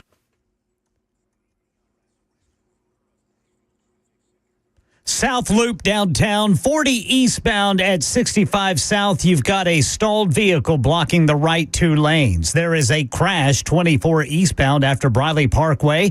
A crash 24 westbound after Hickory Hollow Parkway. Traffic every 10 minutes every morning on Super Talk 99.7 WTN.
The guaranteed offer is the easiest way to sell your home. It's really simple. We bring you an all-cash offer. You close in as little as 21 days. No home inspections, no lock boxes, no open houses. Go to markspain.com to get a guaranteed offer and start packing.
A Colorado paramedic convicted in the death of a black man has been abruptly released from prison by a judge. Details at 5:30 on Super Talk 99.7 WTN. Coming up at 35 past the hour, Ken Weaver, Chris Webber, and I will get together and chew the fat as the three amigos, three people who actually like each other. And we were friends. That's why we call ourselves amigos. We also like to chew fat. Well, speak for yourself. Wait till you see what I see. I'm batching it this weekend, and I got a crock pot full of good stuff going. Yeah, boy, I bet you do. And it's pretty fatty. I'll tell you that for sure. All right, here we go, ladies and gentlemen. Time for the 2024 update. This is other stuff, and I'm real. You know that everything's about the election, but there's some stuff that I want to talk about with regard to that. I found this story on CNN. I look at it I look at CNN so you don't have to, and this is an interesting piece on their website. At a leadership retreat for top aides in Wilmington, Delaware last weekend, Jen O'Malley Dillon, the campaign chair hired by Joe Biden and retained by Kamala Harris, ticked through the battleground states and warned them, quote, the vice president still does not have any sure path to 270 electoral college votes. And I think that's true. They are looking at Pennsylvania, and I think Pennsylvania is going to be the key to this election. Everything that happens in Pennsylvania is going to be really important. They say they're looking at the internal numbers. They say it looks rough, though possible from their perspective. North Carolina, disappointing Democrats every election for the past 15 years, is feeling better to them, they say. Arizona, which Biden narrowly won 4 years ago. Nevada and Georgia both seem possible, they say, but not a sure thing. Depending on the polls you take at, it can take a lot of, as they say, squinting. Michigan and Wisconsin are looking like the best of the bunch for Harris, according to the campaign's internal numbers. So that's at least how the Democrats are reporting their opportunity. Again, when campaign people talk to reporters, you got to understand that they're talking with an agenda. And will they actually tell them the truth? No, but they'll tell them stuff they want to see reported. But I do believe they're the assessment about Pennsylvania. It's pretty tight there. But by the way, I'm not going to bore you with a lot of numbers, but I do have an interesting analysis here about where Harris is compared to where Biden was. Now, in 2020, Biden won against Trump, right? Right. And right now, Harris is it's basically even. Everything that I see is within the margin of error. I see very few battleground states that aren't within the margin of error. I don't see any that are within the margin of error. So here's what I think you need to do, though. Compare, what it took for Biden to win versus where Harris is now in this campaign. At this point in the campaign in 2020, Joe Biden led Trump by 3.7 in the battleground states. In the battleground states, Biden had 3.7. Right now, in the battleground states, Harris leads Trump by 0.1, 1/10 of a point. So Biden was much further along at this point in the campaign in the battleground states than is Harris. The national general election numbers, a very similar story. In 2020, at this point in the campaign, remember, Biden won, Trump lost in 2020, but at this point in the campaign, Biden was up 7.4 points in the general election numbers. Right now, Kamala Harris leads in the general election numbers by 1.5. So Harris would seem to be about 6 points behind where she needs to be to squeak out a win. If past is prologue. If the past is in any way revelatory of the current situation. Other news. I got some other news. Here we go. This is interesting. I'm more and more convinced that Republicans are going to take the Senate. I'm not sure they're going to hold on to the House, but I think they're going to take the Senate. And one of the real surprises is in the state of Maryland, where a former Maryland Republican governor, it's hard to believe that a Republican was governor in the state of Maryland for 2 terms, but he was. He's a bald-headed guy by the name of Larry Hogan. I know him. I covered his campaigns. I've interviewed him many times. And he's at about as, well, he's not much of a Republican, but it's Maryland. He won as a Republican in a state where Democrats outnumber Republicans 3-1. And he's doing pretty good in the Senate race against his opponent. And so here's the thing.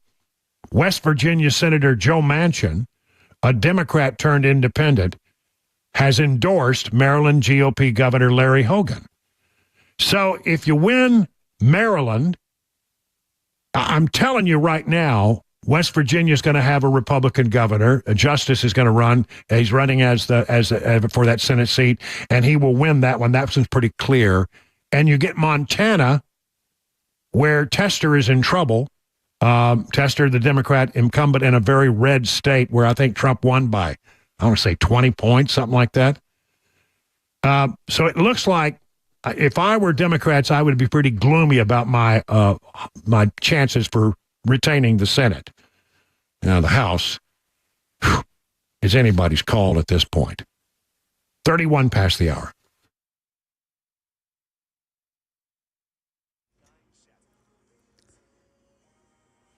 I'm Ken Weaver with your top stories. Got the full forecast and traffic in 5 minutes. Right now, a Colorado paramedic who was convicted in the 2019 death of Elijah McClain and was sentenced this year to prison has been abruptly freed by a judge. McLean was a black man. He died after he was stopped by police while walking home, held down, and then injected by medics with ketamine to calm him down. Here's Alex Stone. Peter Chikuniak was the highest-ranking paramedic on scene when Elijah McLean was injected with ketamine and then died. Chikuniak was given a mandatory 5 years in prison, but now the Colorado judge who sentenced him has abruptly allowed his release from prison and turned his sentence into 4 years probation. Colorado law allows a judge to modify a sentence after some time has been served in exceptional cases. The judge ruling unusual and extenuating circumstances were involved in Chikuniak's case, allowing for a sentence reduction. Speaking to the media aboard his flight from Singapore, Pope Francis telling Catholics in the United States that will vote on a president in November to choose what he calls the lesser of two evils. The pontiff criticized former President Trump for his migrant policy and Vice President Harris for her stance on abortion. The pontiff said Harris and Trump are both against life, adding abortion is murder and turning migrants away is a sin, according to the pontiff. And here in Nashville, neighbors are speaking out after a 13-year-old girl was shot in the back at a South Nashville apartment complex overnight, the Tony Sudicum Apartments in the Napier community. When is enough is enough. Our juveniles, kids, really don't know the time and the pressure behind the consequences because they're not thinking about what they're doing until after the consequences done happen. Now, 20-year-old Stephen Harvey's in custody, charged with attempted criminal homicide and unlawful gun possession. That's the latest news. Traffic and weather next. I'm Ken Weaver, WTN News.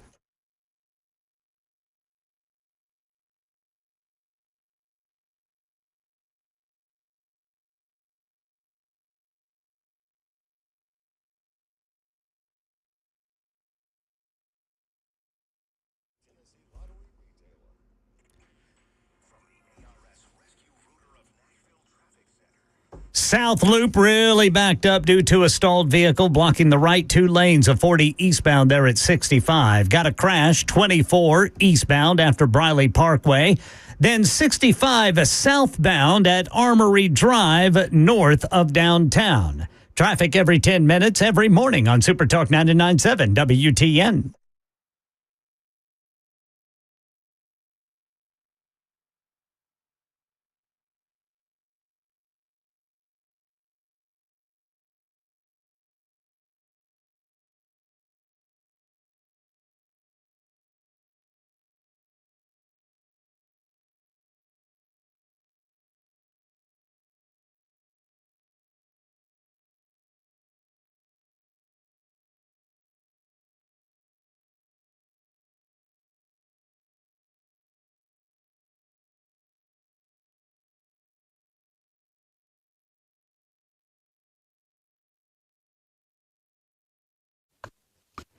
You know, something awesome is happening to Genesis Diamonds, and we're talking about not this weekend, but next weekend, September 20th, 21st, and 22nd. A 3-day designer engagement ring event showcasing the world's top 2 brands of bridal jewelry. We're talking about Tacori, and we're talking about Verragio. Tacori from California, Verragio from New York, both flying in their entire lines, including all new rings for this special event. You can explore hundreds of exquisite American-made designer rings. Plus, Genesis will have special incentives, 0-interest financing, and up to $5,000 in instant savings. In addition, Genesis has an expanded selection of GIA-certified diamonds for this 3-day event. All shapes, all sizes, rock-bottom prices. It's the best of the best. Every Tacori ring is handcrafted by master artisans with exceptional quality, and every Verragio ring made by hand with unmatched attention to detail. These are brands that other jewelers only wish they could offer, but at Genesis, they have the entire Tacori and Verragio collections, and they'll all be on display next weekend. Don't miss the bridal jewelry event of the year, September 20th, 21st, and 22nd at Genesis Diamonds. 2 locations, Green Hills and Cool Springs. Hey, it's Dan Mandis, and I am so glad that California Closets has fixed my closet catastrophe. After exact measuring and planning, they came over and got to work.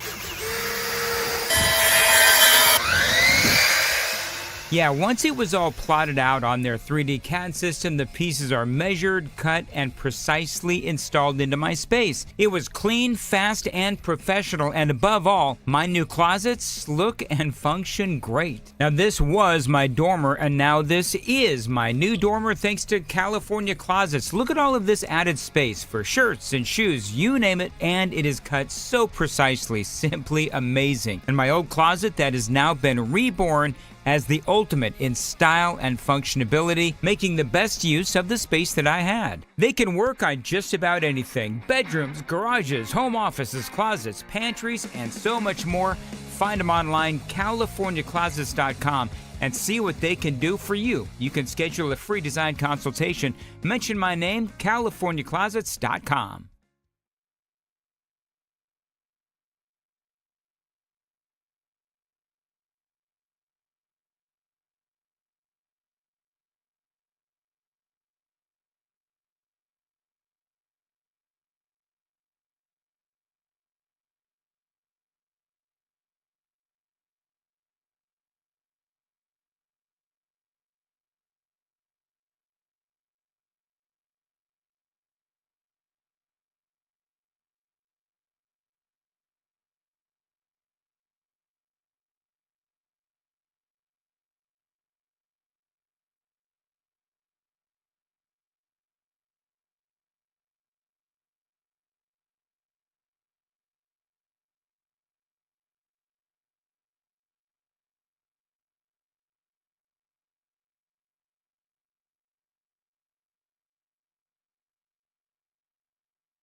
Well, there it is. It's the sound of fun and festivity on a Friday, even if it is Friday the 13th. It's the Friday the 13th edition of the Three Amigos. In the newsroom, it's what's his name? His name's Ken Weaver. That's right. Good afternoon. I went blank for a moment. Ken Weaver in the newsroom, and we got Chris Weber in the control room, and I am Brian Wilson. Together we make up the Three Amigos.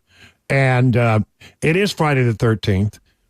Are you guys superstitious? I would say no. Great for the most part. Yeah, you're sort of just the facts, ma'am, kind of guy, right? Yeah, there's a little sports superstition that kind of is in the back of my mind every once in a while. Like if only I was sitting in this spot, then this would have happened or whatever. Yeah. I don't really believe it, but it still is back there a little bit. A little bit, yeah. What about you, Ken? I think I might be more OCD than superstitious. Like if it doesn't feel right, whenever I open a door or something like that, I got to close it again, that sort of thing. Yeah. As far as superstition, I have no reason to be superstitious about my team anymore. Struggling I know a little what bit. to expect. Well, it could get better. I remember. I guess I'm not particularly superstitious. I don't really, get freaked out on Friday the 13th or for any other thing. But I do have one weird superstition, and I don't know why I do it. I don't know why I started it. I got no idea. But whenever I get on a plane, I sort of tap. As you go through the door, I sort of tap on the aircraft. Oh, on the fuselage? Yeah, on the fuselage. Just a couple. I don't know why. It's just, it makes me think it's good. I think it's good luck. And apparently it's worked so far. So far I've never been in a plane crash, and I hope never to be in one. But I mean, I've heard from other people. I said that one time before, and some people say I do the same thing. I didn't know that was a thing. Maybe I need to start doing it. Yeah, tapping. What I really would like when I'm tapping it for good luck, it's hoping that I don't have any fat person sitting next to me. That's what I really want. Yeah. Or just tap it, make sure the door doesn't fall off. Yeah, it's just the fuselage seems sound. Yes, it does.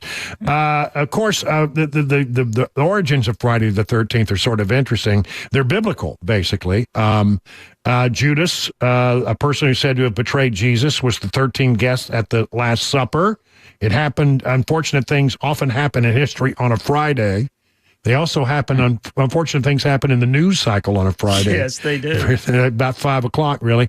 And apparently, it combines, the fact that he was arrested as he was on a Thursday, I think it was, and he was crucified on a Friday. So they take 13th and Friday and put it together, and it became a thing, about 1,000 years after Christ walked the earth. It became something that people picked up on, and that's where the origins may be more than 1,000 years old. I had no idea. And apparently, if you run a tattoo shop, it's a big day for getting people to get tattoos. They run special promotions. Steeply discounted prices to get work done. All right, can I tell you guys something? Yeah. I participated in that one time. It was back in Georgia, and a tattoo shop that was owned by some friends of mine. They did one of these Friday the 13th, $13 tattoos. Yeah. And essentially they put up a big sheet with all of the, this is what you can choose from. So you had to pick one of the ones that was on this sheet, right? But I thought, $13? I mean, heck, I can't go wrong with that, right? I mean, that's cheap. You can't get tattooed.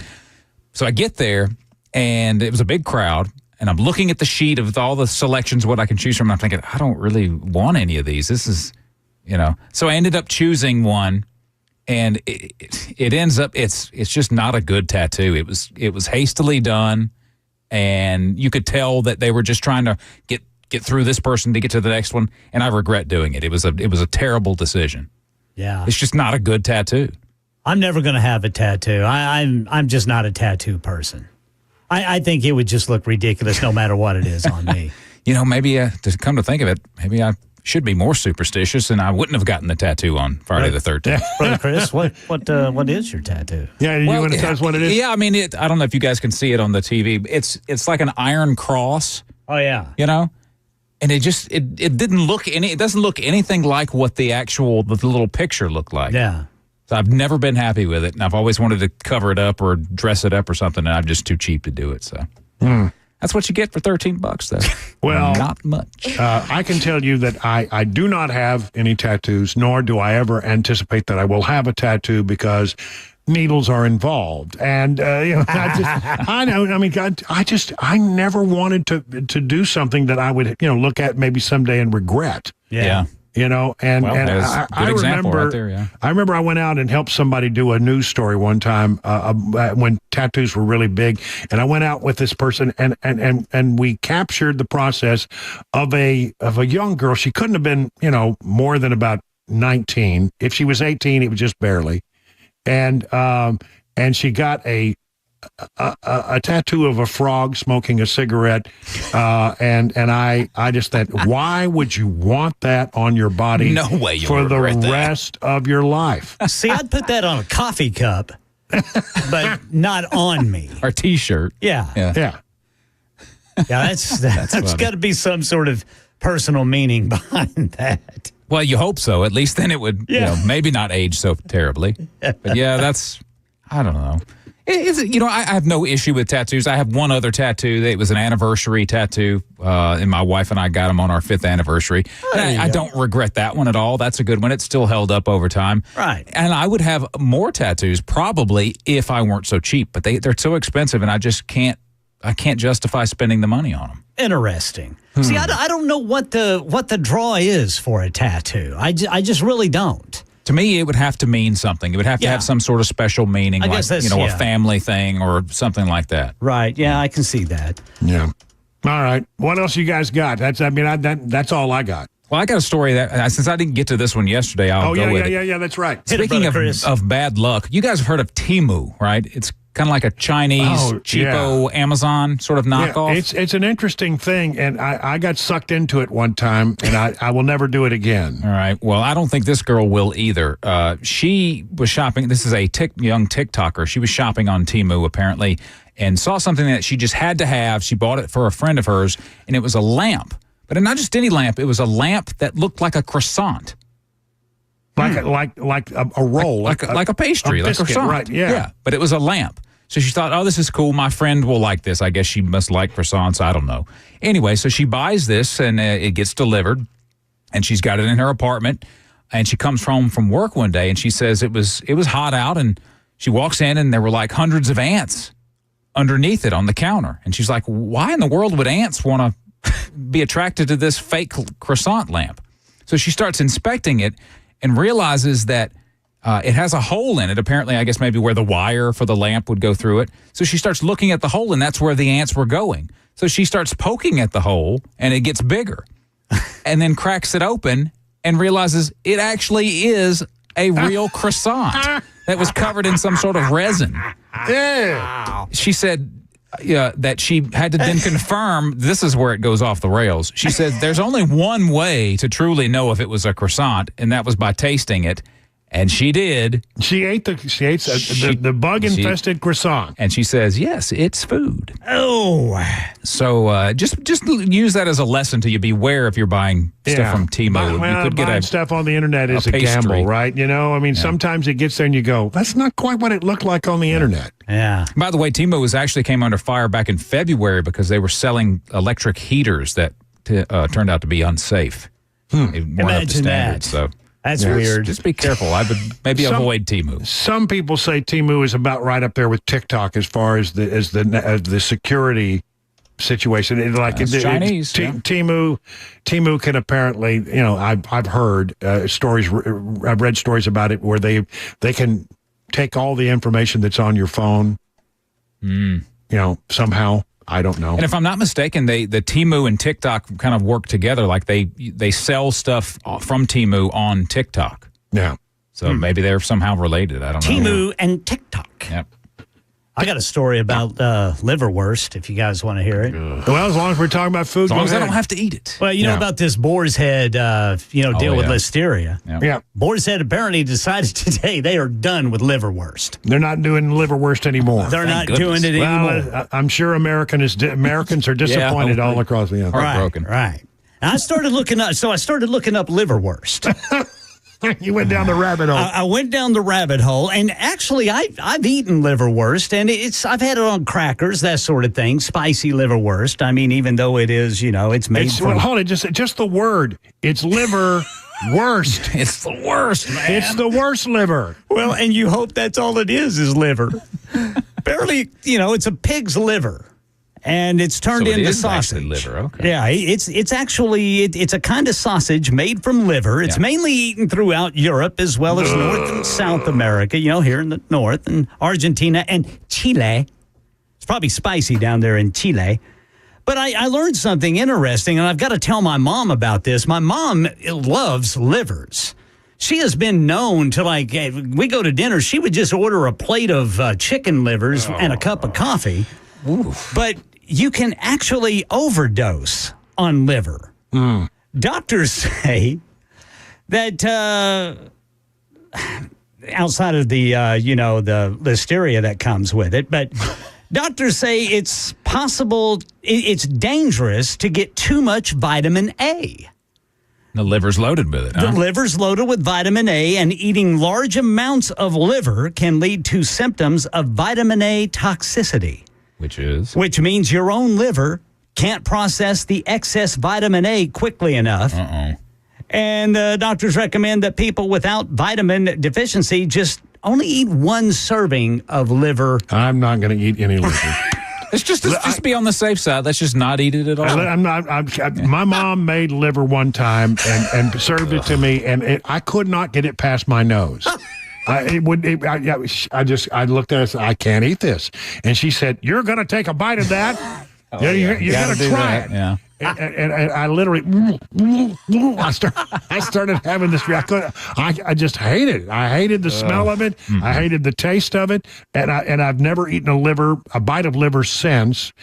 And you know, the other thing is, I remember as a kid, you know, everybody talking about, oh, we're having. You know, my mom said, "Oh, chicken livers." She loved chicken livers. Yeah, my mom does fried too, chicken man. livers. Oh yeah, and then something called a gizzard. I don't know what. Oh, my wife loves gizzards. I just can't. Oh, they're disgusting. Yeah, I don't know what a gizzard is. I don't intend to find out. I think it's a gallbladder.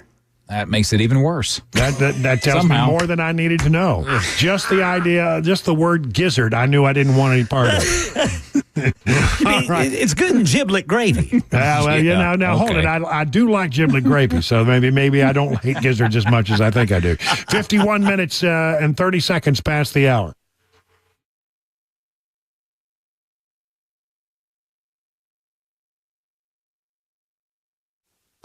See, I can't eat that kind of food because I'm on a diet, you know, and the folks at Restoration Wellness and Med Spa are trying to help me out. And they've been doing a good job. I just got to stay away from the gizzards. Let the team at Restoration Wellness help you achieve your summer goals. Past summer, I guess we should say that. Restoration Wellness is a leader in weight loss management in Wilson County. Call the Restoration Wellness team today at 615-470-8124 or visit them at their website, Restoration Wellness Med Spa, to book a consultation today. Now, when you get there, you're going to meet my friends Carly and Jamie, who will take great care of you like you're just part of the family. They are just lovely people. So be part of the 1,000 or more patients that have already seen life-changing results from the weight loss management program there. You know, weight loss can increase your energy levels, improve your quality of sleep, and enhance your overall health. And it's working for me. I mean, I swear, every day I get on the scales, it's like I'm down another pound. It's really working for me. Restoration Wellness considers your unique needs, your lifestyle, and your goals. So if your goal is to lose stubborn body fat or just to improve your overall health, Restoration Wellness has a solution for you. Try out the newest techniques in weight loss management at Restoration Wellness. Learn more at restorationwellnessmedspa.com.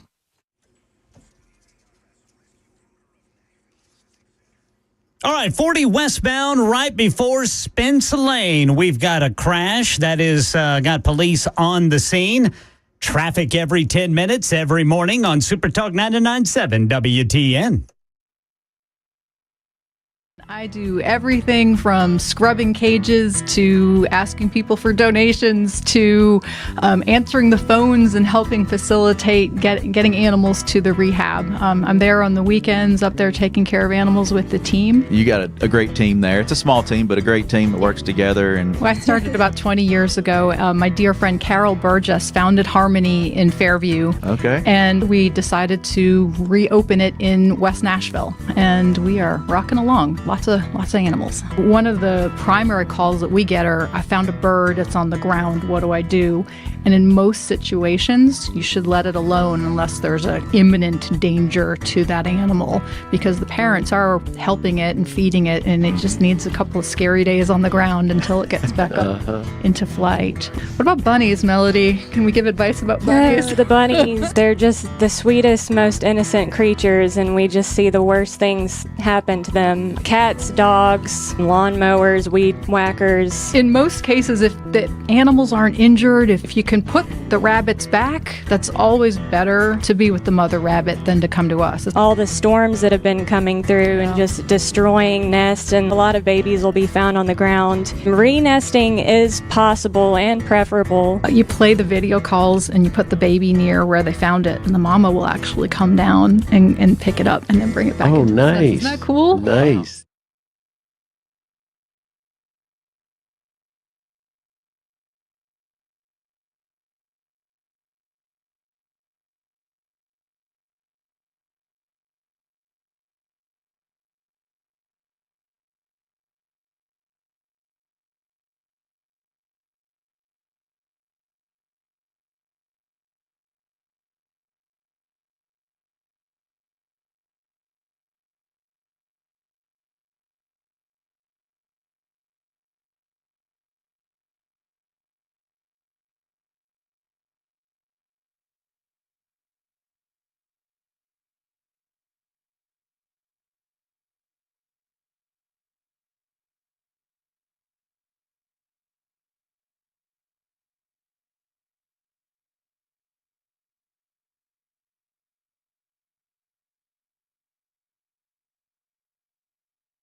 I'm Ken Weaver with your top stories, full forecast and traffic coming up in 5 minutes. And now to update a story I've been telling you about, the search for a body in Old Hickory Lake. Apparently, crews have recovered that body. News 2 says it is the body of someone who apparently jumped off of a pontoon boat, then tried to swim and then never resurfaced. So this was about a 4-hour search. News 2 says that body has since been recovered there in the Gallatin, Mount Juliet area of Old Hickory Lake. Right now in Tennessee, a 15-year-old boy is charged with aggravated assault for a stabbing at Oakland High School in Murfreesboro this morning. Channel 4 says the district says it happened between classes. The incident is isolated to the two students involved. This student who was stabbed was injured in the shoulder but did not require medical treatment. The 15-year-old suspect is at the Juvenile Detention Center there in Rutherford County.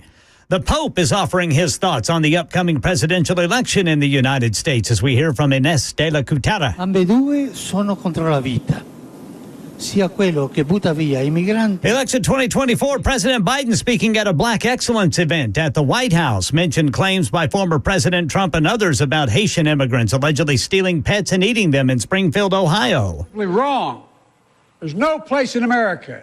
This has to stop. What he's doing. That's a stop. Meanwhile, former President Trump speaking to reporters in California. We're going to have the largest deportation in the history of our country, and we're going to start with Springfield and Aurora. Yeah, Aurora, Colorado police have arrested 10 alleged members of the Tren de Aragua. That is a large criminal organization from Venezuela for various offenses, including first-degree assault, aggravated assault, shootings, a hit-and-run crash, a domestic dispute, and other instances of assault. This according to a Facebook post shared by the Aurora, Colorado Police Department on Wednesday. The guilty plea from Justin Timberlake today for driving and drinking in the Hamptons. Justin Timberlake in court for his driving under the influence case in New York Friday, pleading guilty to a lesser misdemeanor charge of driving while ability impaired after being arrested in the Hamptons in June. Outside court, Timberlake, who had said he only had one drink that night, admitted to making a mistake. I'm hoping that whoever's watching and listening right now can learn from this mistake. I know that I certainly have. Timberlake was ordered to pay a fine and perform community service. Jason Nathanson, ABC News, Hollywood. That's the latest news, traffic, and weather next. I'm Ken Weaver, WTN News.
All right, things starting to improve. We do have a crash, though, with the right lane blocked, 40 westbound before Spence Lane. Traffic every 10 minutes every morning on Super Talk 99.7 WTN.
Good evening, everyone. 7 minutes past the hour of 6 o'clock on Super Talk 99.7. I am Brian Wilson. I am your friend and radio buddy, and we're so glad to have you joining us on the drive. Even though it is September 13th, I hope you got through the day without incident and that good luck follows you the rest of your days. That's what I hope. We got a lot of ground to cover here, stuff that we've been trying to get in.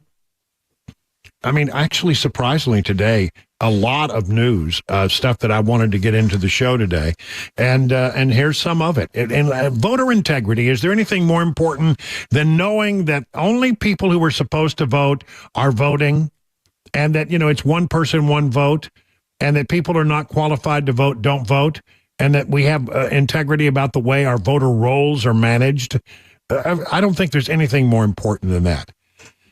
In Wisconsin, there is a loophole. In Wisconsin, of course, an important swing state. As Wisconsin goes in the past, so have some elections gone. It was really, I think, quite frankly, Trump's win in Wisconsin in 2016 that put him over the top. In 2020, it went the other way. A new report from the Wisconsin Institute for Law and Liberty highlights a significant vulnerability in the state's election laws that could undermine election integrity. The loophole revolves around the indefinitely confined.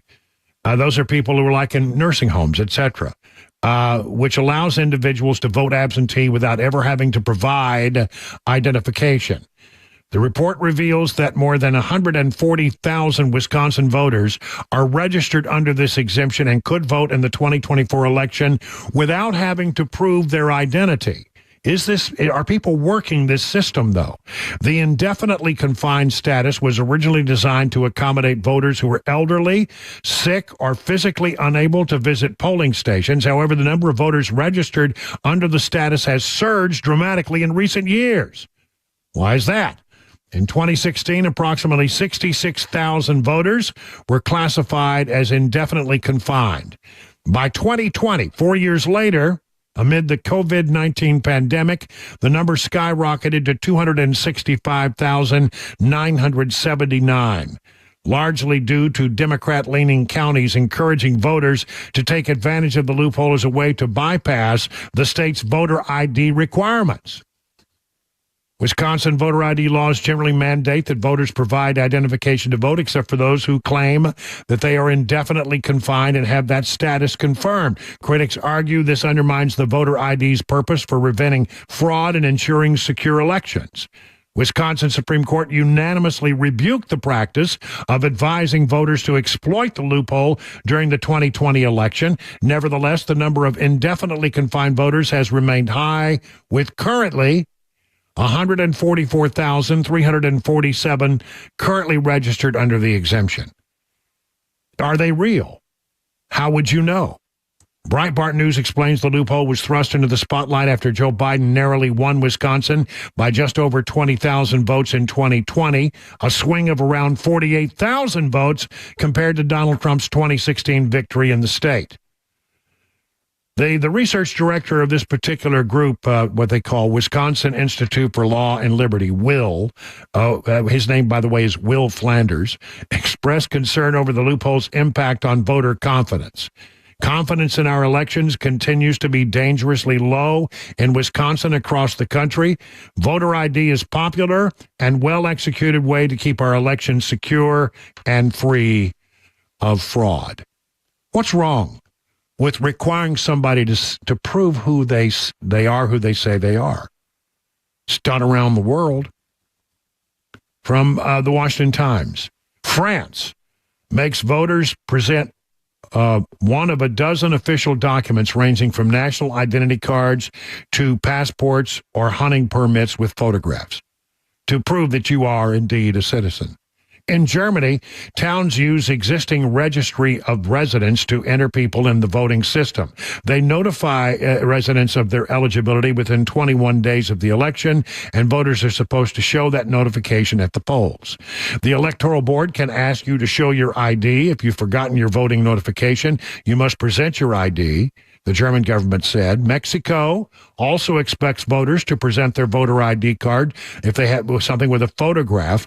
All persons with Mexican nationality by birth, by naturalization, who are 18 years of age or older and have an honest way of living have the right to vote, according to the Instituto Nacional Electoral. However, in order to exercise this right, the law establishes certain additional requirements, such as registration of the citizens in the Federal Registry of Voters and possession of a voting card, which has a photo on it, which is issued free of charge by the Federal Electoral Institute. 36 states here in the U.S. have laws requiring some form of ID at the polls, like we have here in Tennessee. Others use methods such as checking names and addresses on file and asking for a signature at the polling place. 13 states in America do not require any documentation to vote. I'll say that again. 13 states do not require any documentation to vote. Wow. House Speaker Mike Johnson says it's too easy for illegal immigrants to get on the registration rolls in the first place. He's pushing for the SAVE Act, which would prohibit all states from accepting and processing an application to register to vote in a federal election unless the person offers documentary proof of U.S. citizenship.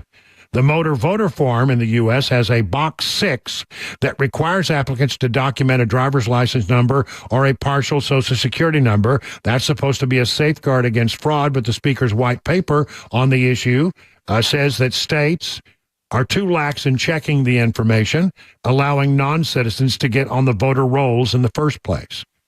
In some ways, the motor form sounds like the system in Australia, which requires voters to enroll online and provide one of the following: an Australian driver's license number, an Australian passport number, a Medicare card detail, or an Australian citizenship number. However, voting is compulsory in Australia, resulting in a highly centralized system, while American rules vary from state to state. I wish we had, in a way, I wish we had compulsory voting. I do. And then this. Trump campaign has sued Nevada's Democratic top election official over non-citizens allegedly voting. The Trump campaign yesterday argued that the Democrat Secretary of State, Cisco Aguilar, should take further action to protect the integrity of the vote, according to court filings. The Nevada GOP, the Republican National Committee, and a Clark County voter are joining the Trump campaign's lawsuit against Aguilar, the Democrat National Committee, and the Nevada Democrat Party. The lawsuit is a dispute to former Republican Secretary of State Barbara Sagavoski's review of the Nevada Republican Party alleged evidence of voter fraud in the 2020 election. In 2021, Sagavoski said she did not find evidentiary support for the contention that the 2020 general election was plagued by widespread voter fraud. The Trump campaign and its allies are now arguing that the findings were based on a faulty interpretation of prior Supreme Court cases. It also cited Harvard University's cooperative election study, which indicated that Nevada's 4% of non-citizen respondents who claim to be registered to vote is higher than the national average of roughly 2.5%. Additionally, the campaign pointed to court public records showing that 8% of one district's court jury pool claimed disqualification because they were non-citizens. The GOP used the data as evidence in its lawsuit that non-citizens have made it onto voter rolls. So you go to court and you say, I can't be a juror, sadly, Judge, because I'm a non-citizen. And then you vote. Seems like, you should be disqualified and taken off the voter rolls if you have claimed under oath in a court of law that you're not a citizen, then your name comes off the voter roll, period. But it tells you that that's a piece of evidence that suggests that indeed the system is being scammed. Aguilar pushed back against the GOP's claim that he is failing in his list maintenance and investigatory duties to ensure the only U.S. citizens are registered and voting in Nevada. There are already numerous safeguards, they say. This is what they always say, in place to prevent non-citizens or anyone ineligible to vote from casting a ballot. Any claims of a widespread problem doesn't say there isn't a problem. Well, it's no widespread problem. Are false and only create distrust in our elections. The RNC in Nevada recently celebrated the Secretary of State's efforts. Turning the page. Hate it when that happens. After it removed some 76,000 inactive voters from the state's active voter list in August. Both former President Donald Trump and Vice President Kamala Harris have emphasized the importance of winning Nevada as it is shaping up to play a crucial role in determining the outcome of the presidential elections. We've got to do better. We've got to do better. And finally, from the Daily Signal, why won't this swing state clear 4 million ineligible names from the voter rolls? It's about Wisconsin. Less than 6 million, a little less than 6 million with 3.5 million active voters. Senator Ron Johnson told the Daily Signal in a written statement. So why do election officials refuse to clean up Wisconsin's voter rolls and allow up to 4.1 million inactive voters to remain with the potential for fraudulently using those names? Johnson and some other lawmakers contend the unpruned voter rolls create election security vulnerabilities. The Wisconsin Election Commission contends that it ensures proper record keeping and prevents fraud. Website of the Wisconsin Election Commission, called Badger Votes, of course it is, numbers all voters in the state at 7.7 million. That's a total of 3.5 million active voters and 4.19 million inactive voters. Voters listed as inactive aren't eligible to vote in Wisconsin. Residents who haven't voted in 4 years and failed to respond to repeated notices from election officials are moved to the inactive list. But Wisconsin keeps the names on the voter rolls, in contrast to many other states that delete ineligible names. If ineligible names are just deleted, the Wisconsin Election Commission contends there would be no registration history, no participation history, and more importantly, no history of why the record became ineligible. But lawmakers contend that keeping the ineligible names on the rolls creates vulnerabilities. I agree. I totally agree. Look, we need to make sure that these voter registration rolls are taught, and we need to do whatever we can to try to change it. Now, much progress, I want you to know, much progress has been made, but there is still much work to be done. 20 minutes past the hour.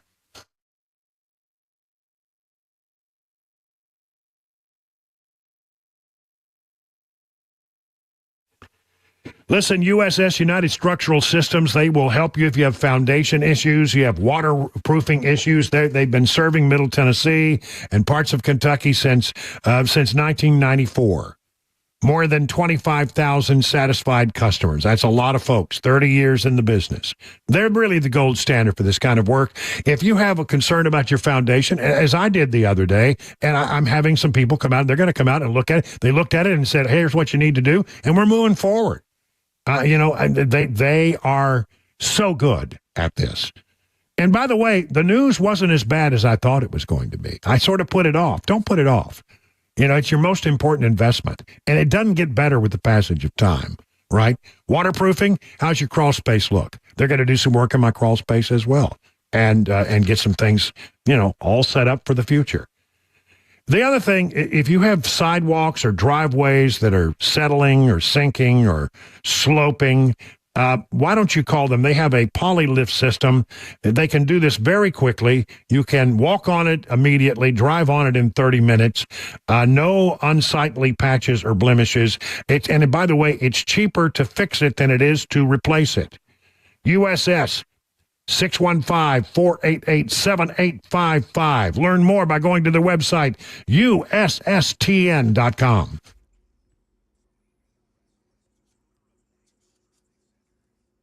All right, just east of downtown, near the airport, we've got 40 westbound, the right lane blocked by a crash there at Spence Lane, and then heading southbound on 65 at the Hogan Road overpass. You've got a crash over on the shoulder.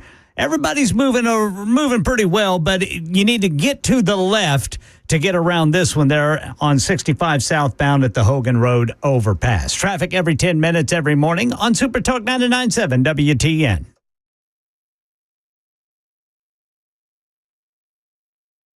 The guaranteed offer is the easiest way to sell your home. It's really simple. We bring you an all-cash offer. You close in as little as 21 days. No home inspections, no lockboxes, no open houses. Go to markspain.com to get a guaranteed offer and start packing. Hey, it's Dan Mandis, and I am so glad that California Closets has fixed my closet catastrophe. After exact measuring and planning, they came over and got to work.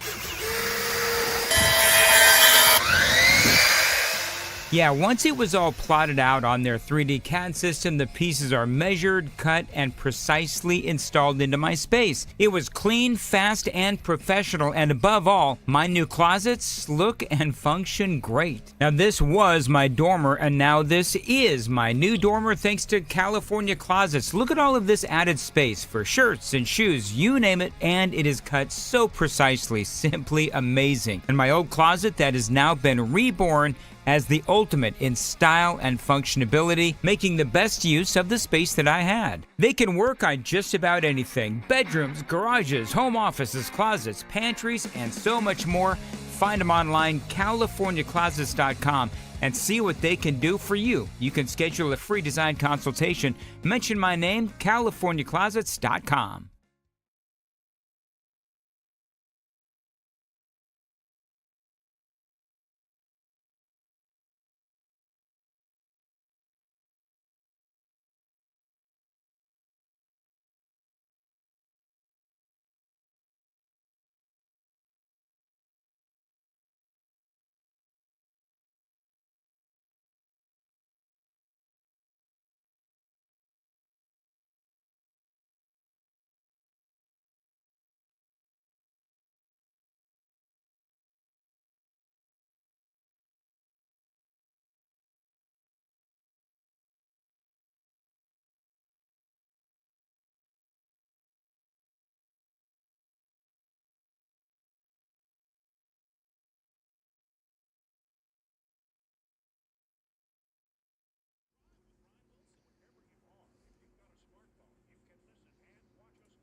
Walgreens agrees to pay a hefty sum to settle a false claims case with the federal government, coming up at 6:30 on Super Talk 99.7 WTN.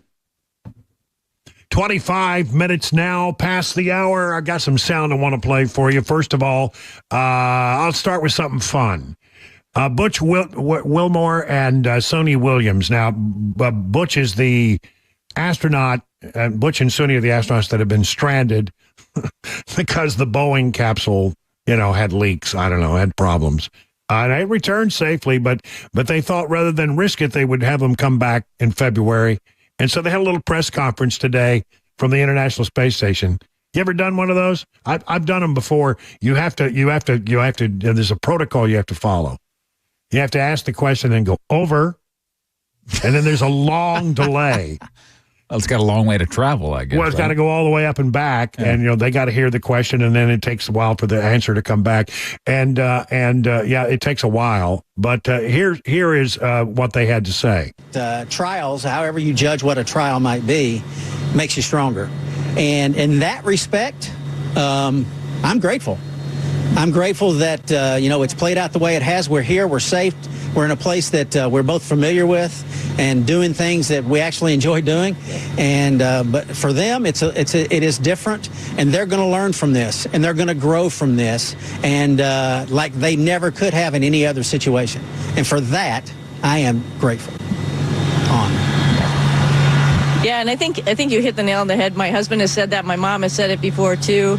This is my happy place. I love being up here in space.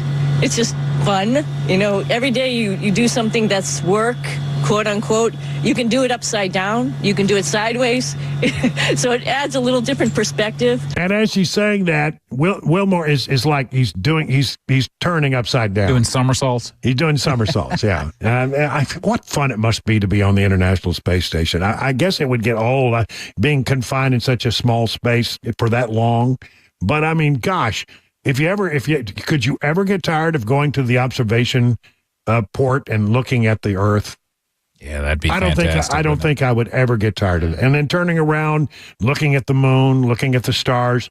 The stars, we don't really see all the stars because our eyes, on Earth, there's so much light pollution, et cetera. We very seldom get a clear, cold night with no light pollution. You got to go someplace where there are no cities. You have to really go up in high altitude sometimes to really appreciate how many stars there are in the sky. I would never get tired of looking at that. It'd just be something.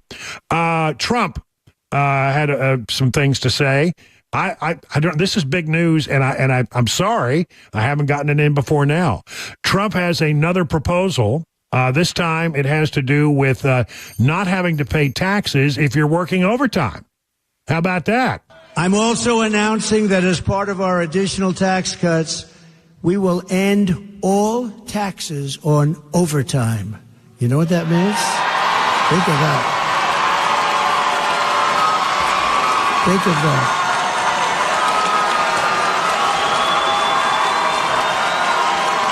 Think of that. That gives people more of an incentive to work. It gives the companies it's a lot easier to get the people.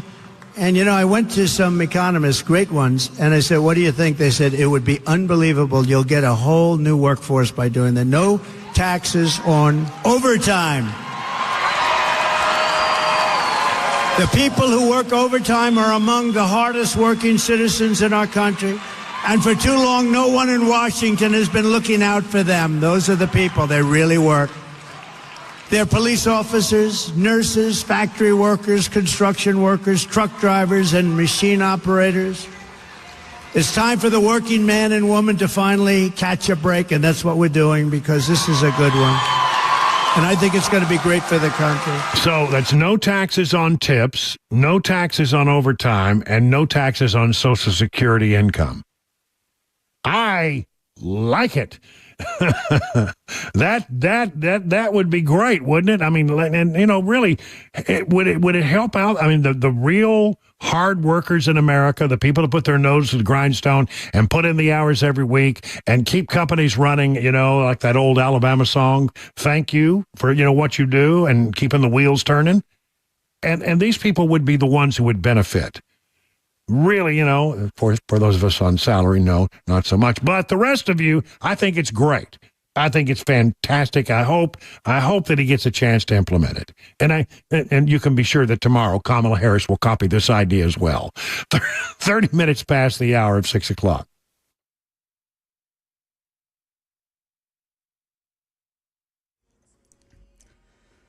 6:30 on the dot. I'm Ken Weaver with your top stories. Full forecast and traffic in 5 minutes. Former President Trump today talked about claims of pets being eaten by Haitian migrants in Springfield, Ohio, suggesting deportations to Venezuela. Terry Moran today questioning the former president. The mayor of Springfield, Ohio, the police chief, the Republican governor of Ohio have all debunked this story about people eating pets. And now there are bomb threats at schools and kids being evacuated.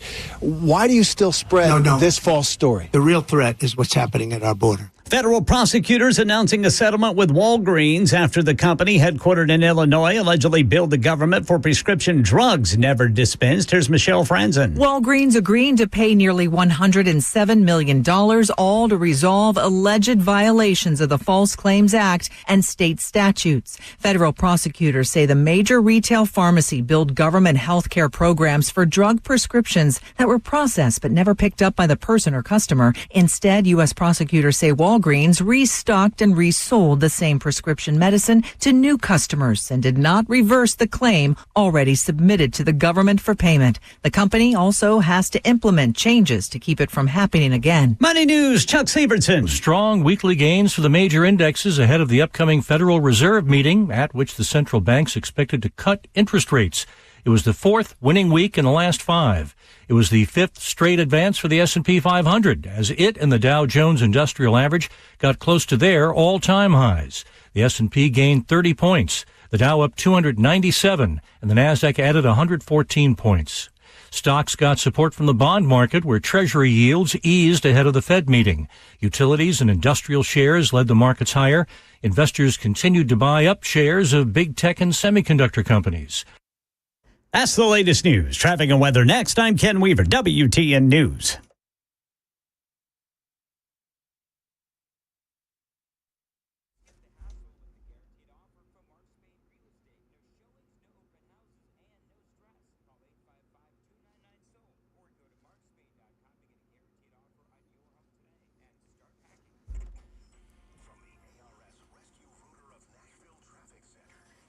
All right, problem on 65 southbound near the Hogan Road overpass. Looks like the left lane was blocked. Now that crash has been moved over to the right shoulder, so get to the left to get around it. Traffic every 10 minutes every morning on Super Talk 99.7 WTN. The guaranteed offer is the easiest way to sell your home. It's really simple. We bring you an all-cash offer. You close in as little as 21 days. No home inspections, no lock boxes, no open houses. Go to markspain.com to get a guaranteed offer and start packing.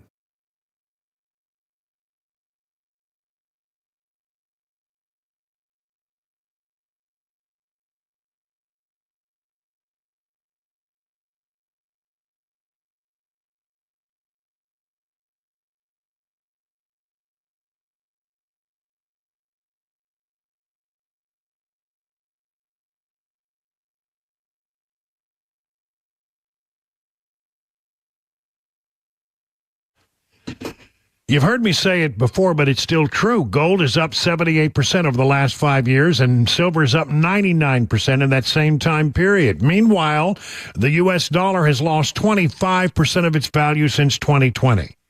Now, the government-induced inflation is stealing your wealth, and it doesn't seem that Washington, D.C. has any plans to stop it. Gold and other precious metals can be a great shield against that inflation. During an election year, the politicians will promise you anything, but you know how they are. They can't help themselves. This is why no matter who is in office, gold protects you from the D.C. spending spree. And where do you go to get that protection? Well, reach out to my friends Kyle and Hannah at Nashville Gold and Coin. They will take care of you and keep you well informed on all precious metals opportunities. Please act now and get your shield against out-of-control government spending. Go to NashvilleGoldandCoin.com. That's NashvilleGoldandCoin.com. Set up your appointment today.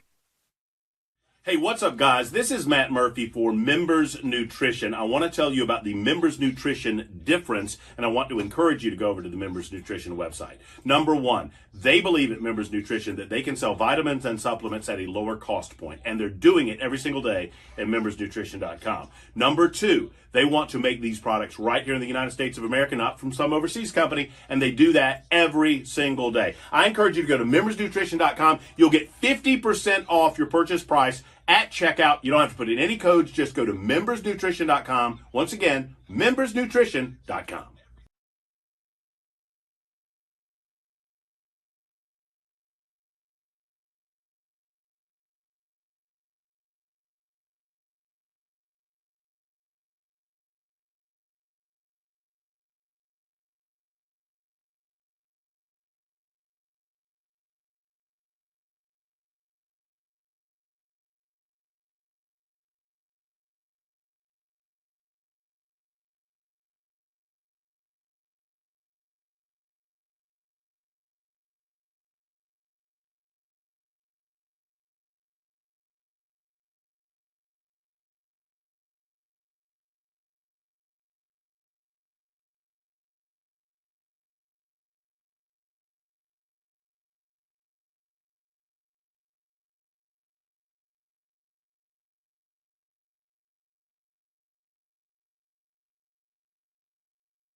.637, good evening on this Friday the 13th. We're wrapping up the week here. In the next few minutes, we'll give you a little more information, a little more stuff to ponder, and then you'll get ready for the Mark Levin show, which will be up after the news at 7 o'clock.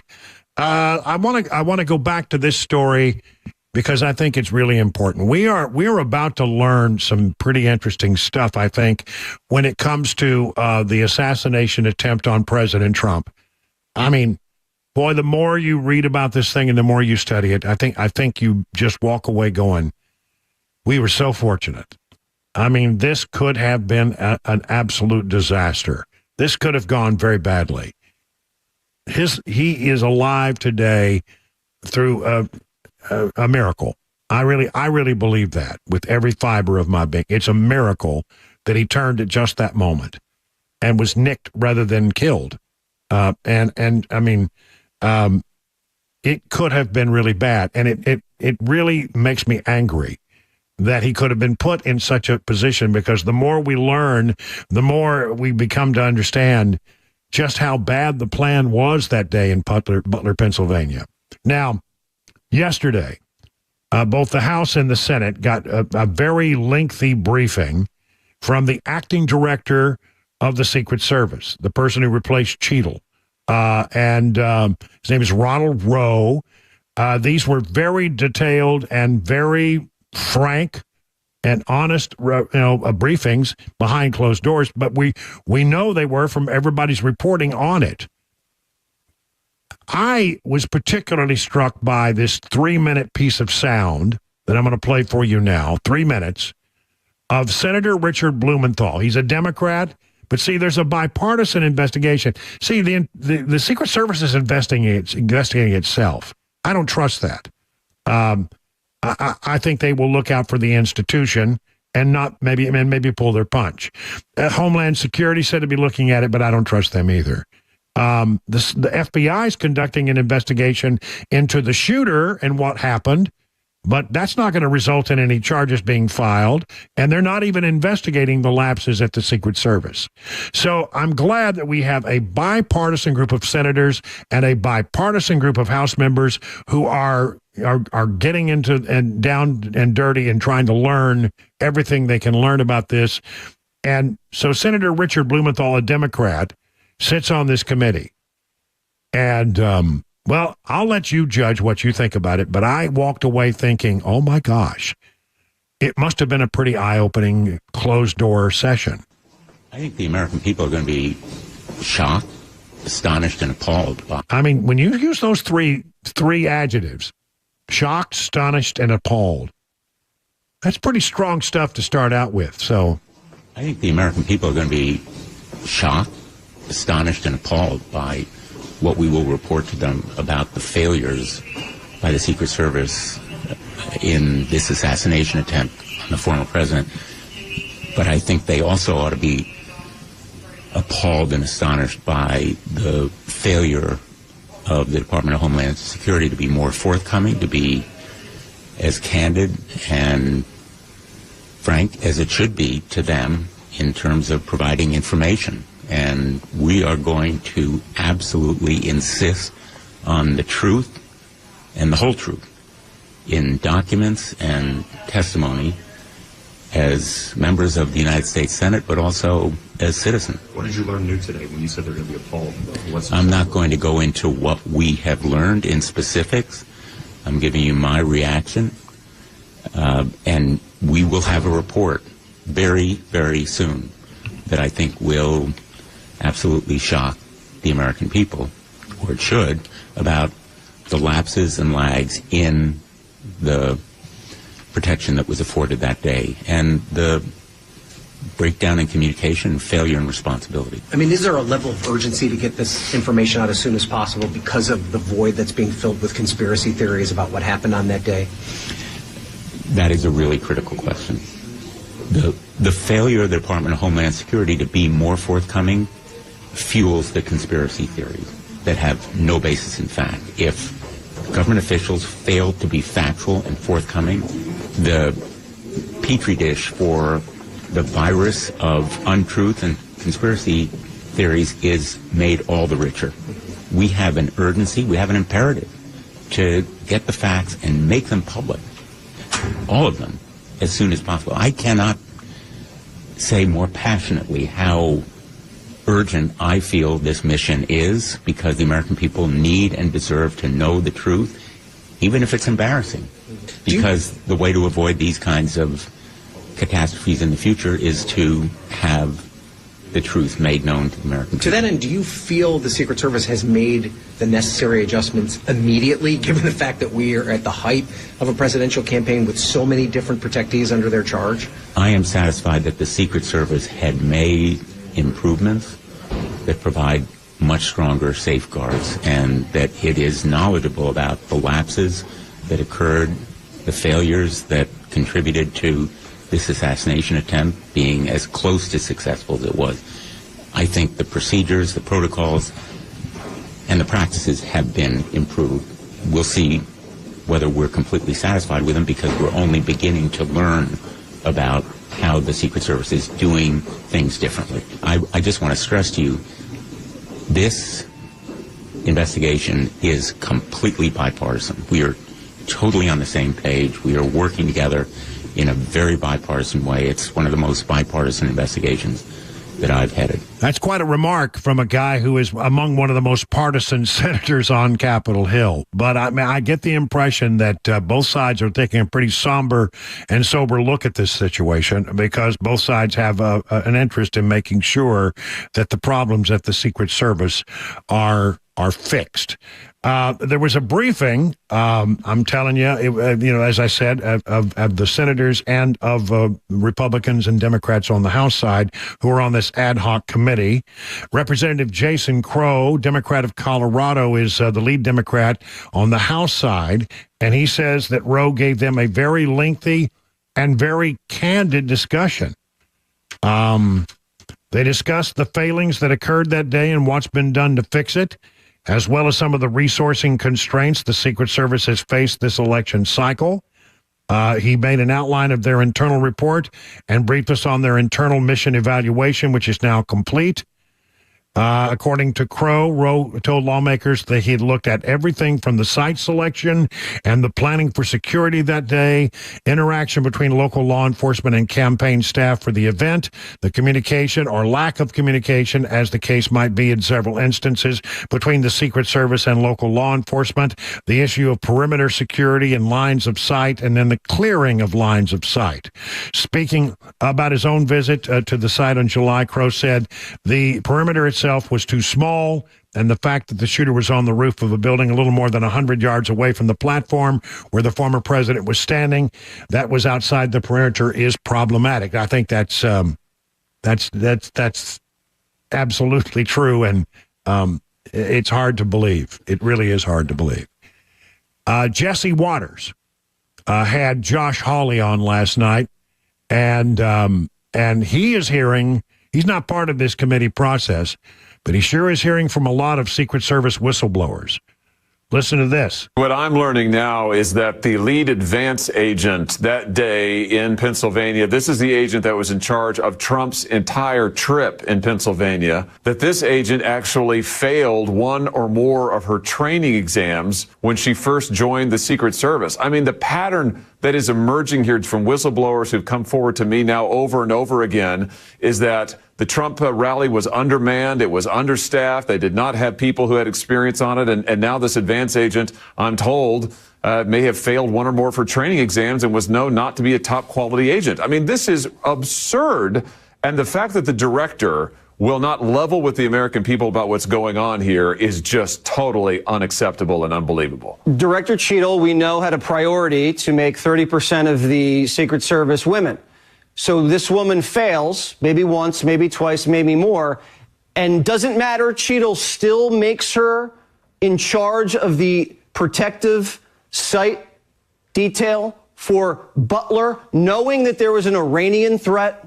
Yeah, see, this is what's so hard to understand, is that if this individual had failed one or more of her training exams, if she was known not to be really one of the Secret Service's top agent, she's in the Pittsburgh office, why was she put in charge of the entire trip, Jesse? I mean, the whole thing. She was in charge of the whole works from the time the president landed to the time he went to Butler. It's just totally inexplicable. And Jesse, one other thing. I'm told by people who are close to and have knowledge of the Secret Service's own internal investigation that the Department of Homeland Security is leaning on the Secret Service not to comply with document requests to Congress. I mean, this is really getting to be outrageous. The American people need the truth here. Yeah, there's a cover-up going on. Now that's definitive. Now, you know what? That they're not wanting to provide the details that is coming from Homeland Security? That's Alejandro Mayorkas. Outrageous. Absolutely outrageous that they're trying to drag, and they're telling the Secret Service to. So it sounds like Ronald Rowe went into this meeting and told them exactly that. I would like to give you that document. We are being told by my bosses in Homeland Security that we should not provide those documents for you. Wow. Just wow. Do they not understand the concept of congressional oversight? Look, I know that a lot of people have theories about what happened that day. I think, generally, when you look at things, it's the easiest answer. The easiest explanation is usually the right explanation. I think they got lax, and I think that they had an agency that was diminished greatly by the implementation of DEI policies at the Secret Service. The desire to just, we got to get more women into the Secret Service, which I don't have a problem with if they're qualified. But in the rush to do it, in the rush to meet some kind of imaginary quota, that's not the mission. The mission is to make sure that our president, our vice president, and all of these official people that the Secret Service protects on campaigns, etc., are safe. That is the main job of the Secret Service, not to meet some kind of imaginary race or gender quota. Get the job done. And if it's a long-term goal and you have qualified people, that's just ducky. But meeting the quotas became more important than the prime mission of the Secret Service, and I think that is ultimately what you're going to find. There were weak people throughout the agency, and it was not the same agency it once was. This is, I have a feeling it's going to be a pretty eye-opening report. 50 minutes now past the hour.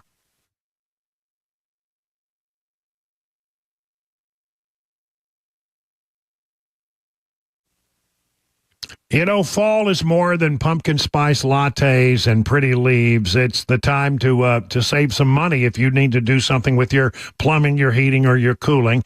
Call the folks at Busy Bee, your Rude Pro partner. Looking for HVAC specials? How about a free Wi-Fi thermostat on qualifying new HVAC systems? Now you can control your HVAC system from anywhere, or a free whole home air filtration system with purchase of 2 or more qualifying HVAC systems, or a new HVAC system replacement as low as $68 a month with approved credit. Talking about plumbing, Busy Bee has a new tankless water heaters as low as $72 a month. A whole home drain pipe replacement as low as $76 a month. A whole home water distribution replacement as low as $85 a month. Or even a whole home water filtration system as low as $39 a month with approved credit. And remember, being a Beehive member is the best way to keep your systems in tip-top shape all year long. For satisfaction guaranteed, call Busy Bee HVAC, your Rude Pro partners, 615-775-7833, or visit busybeehvac.com.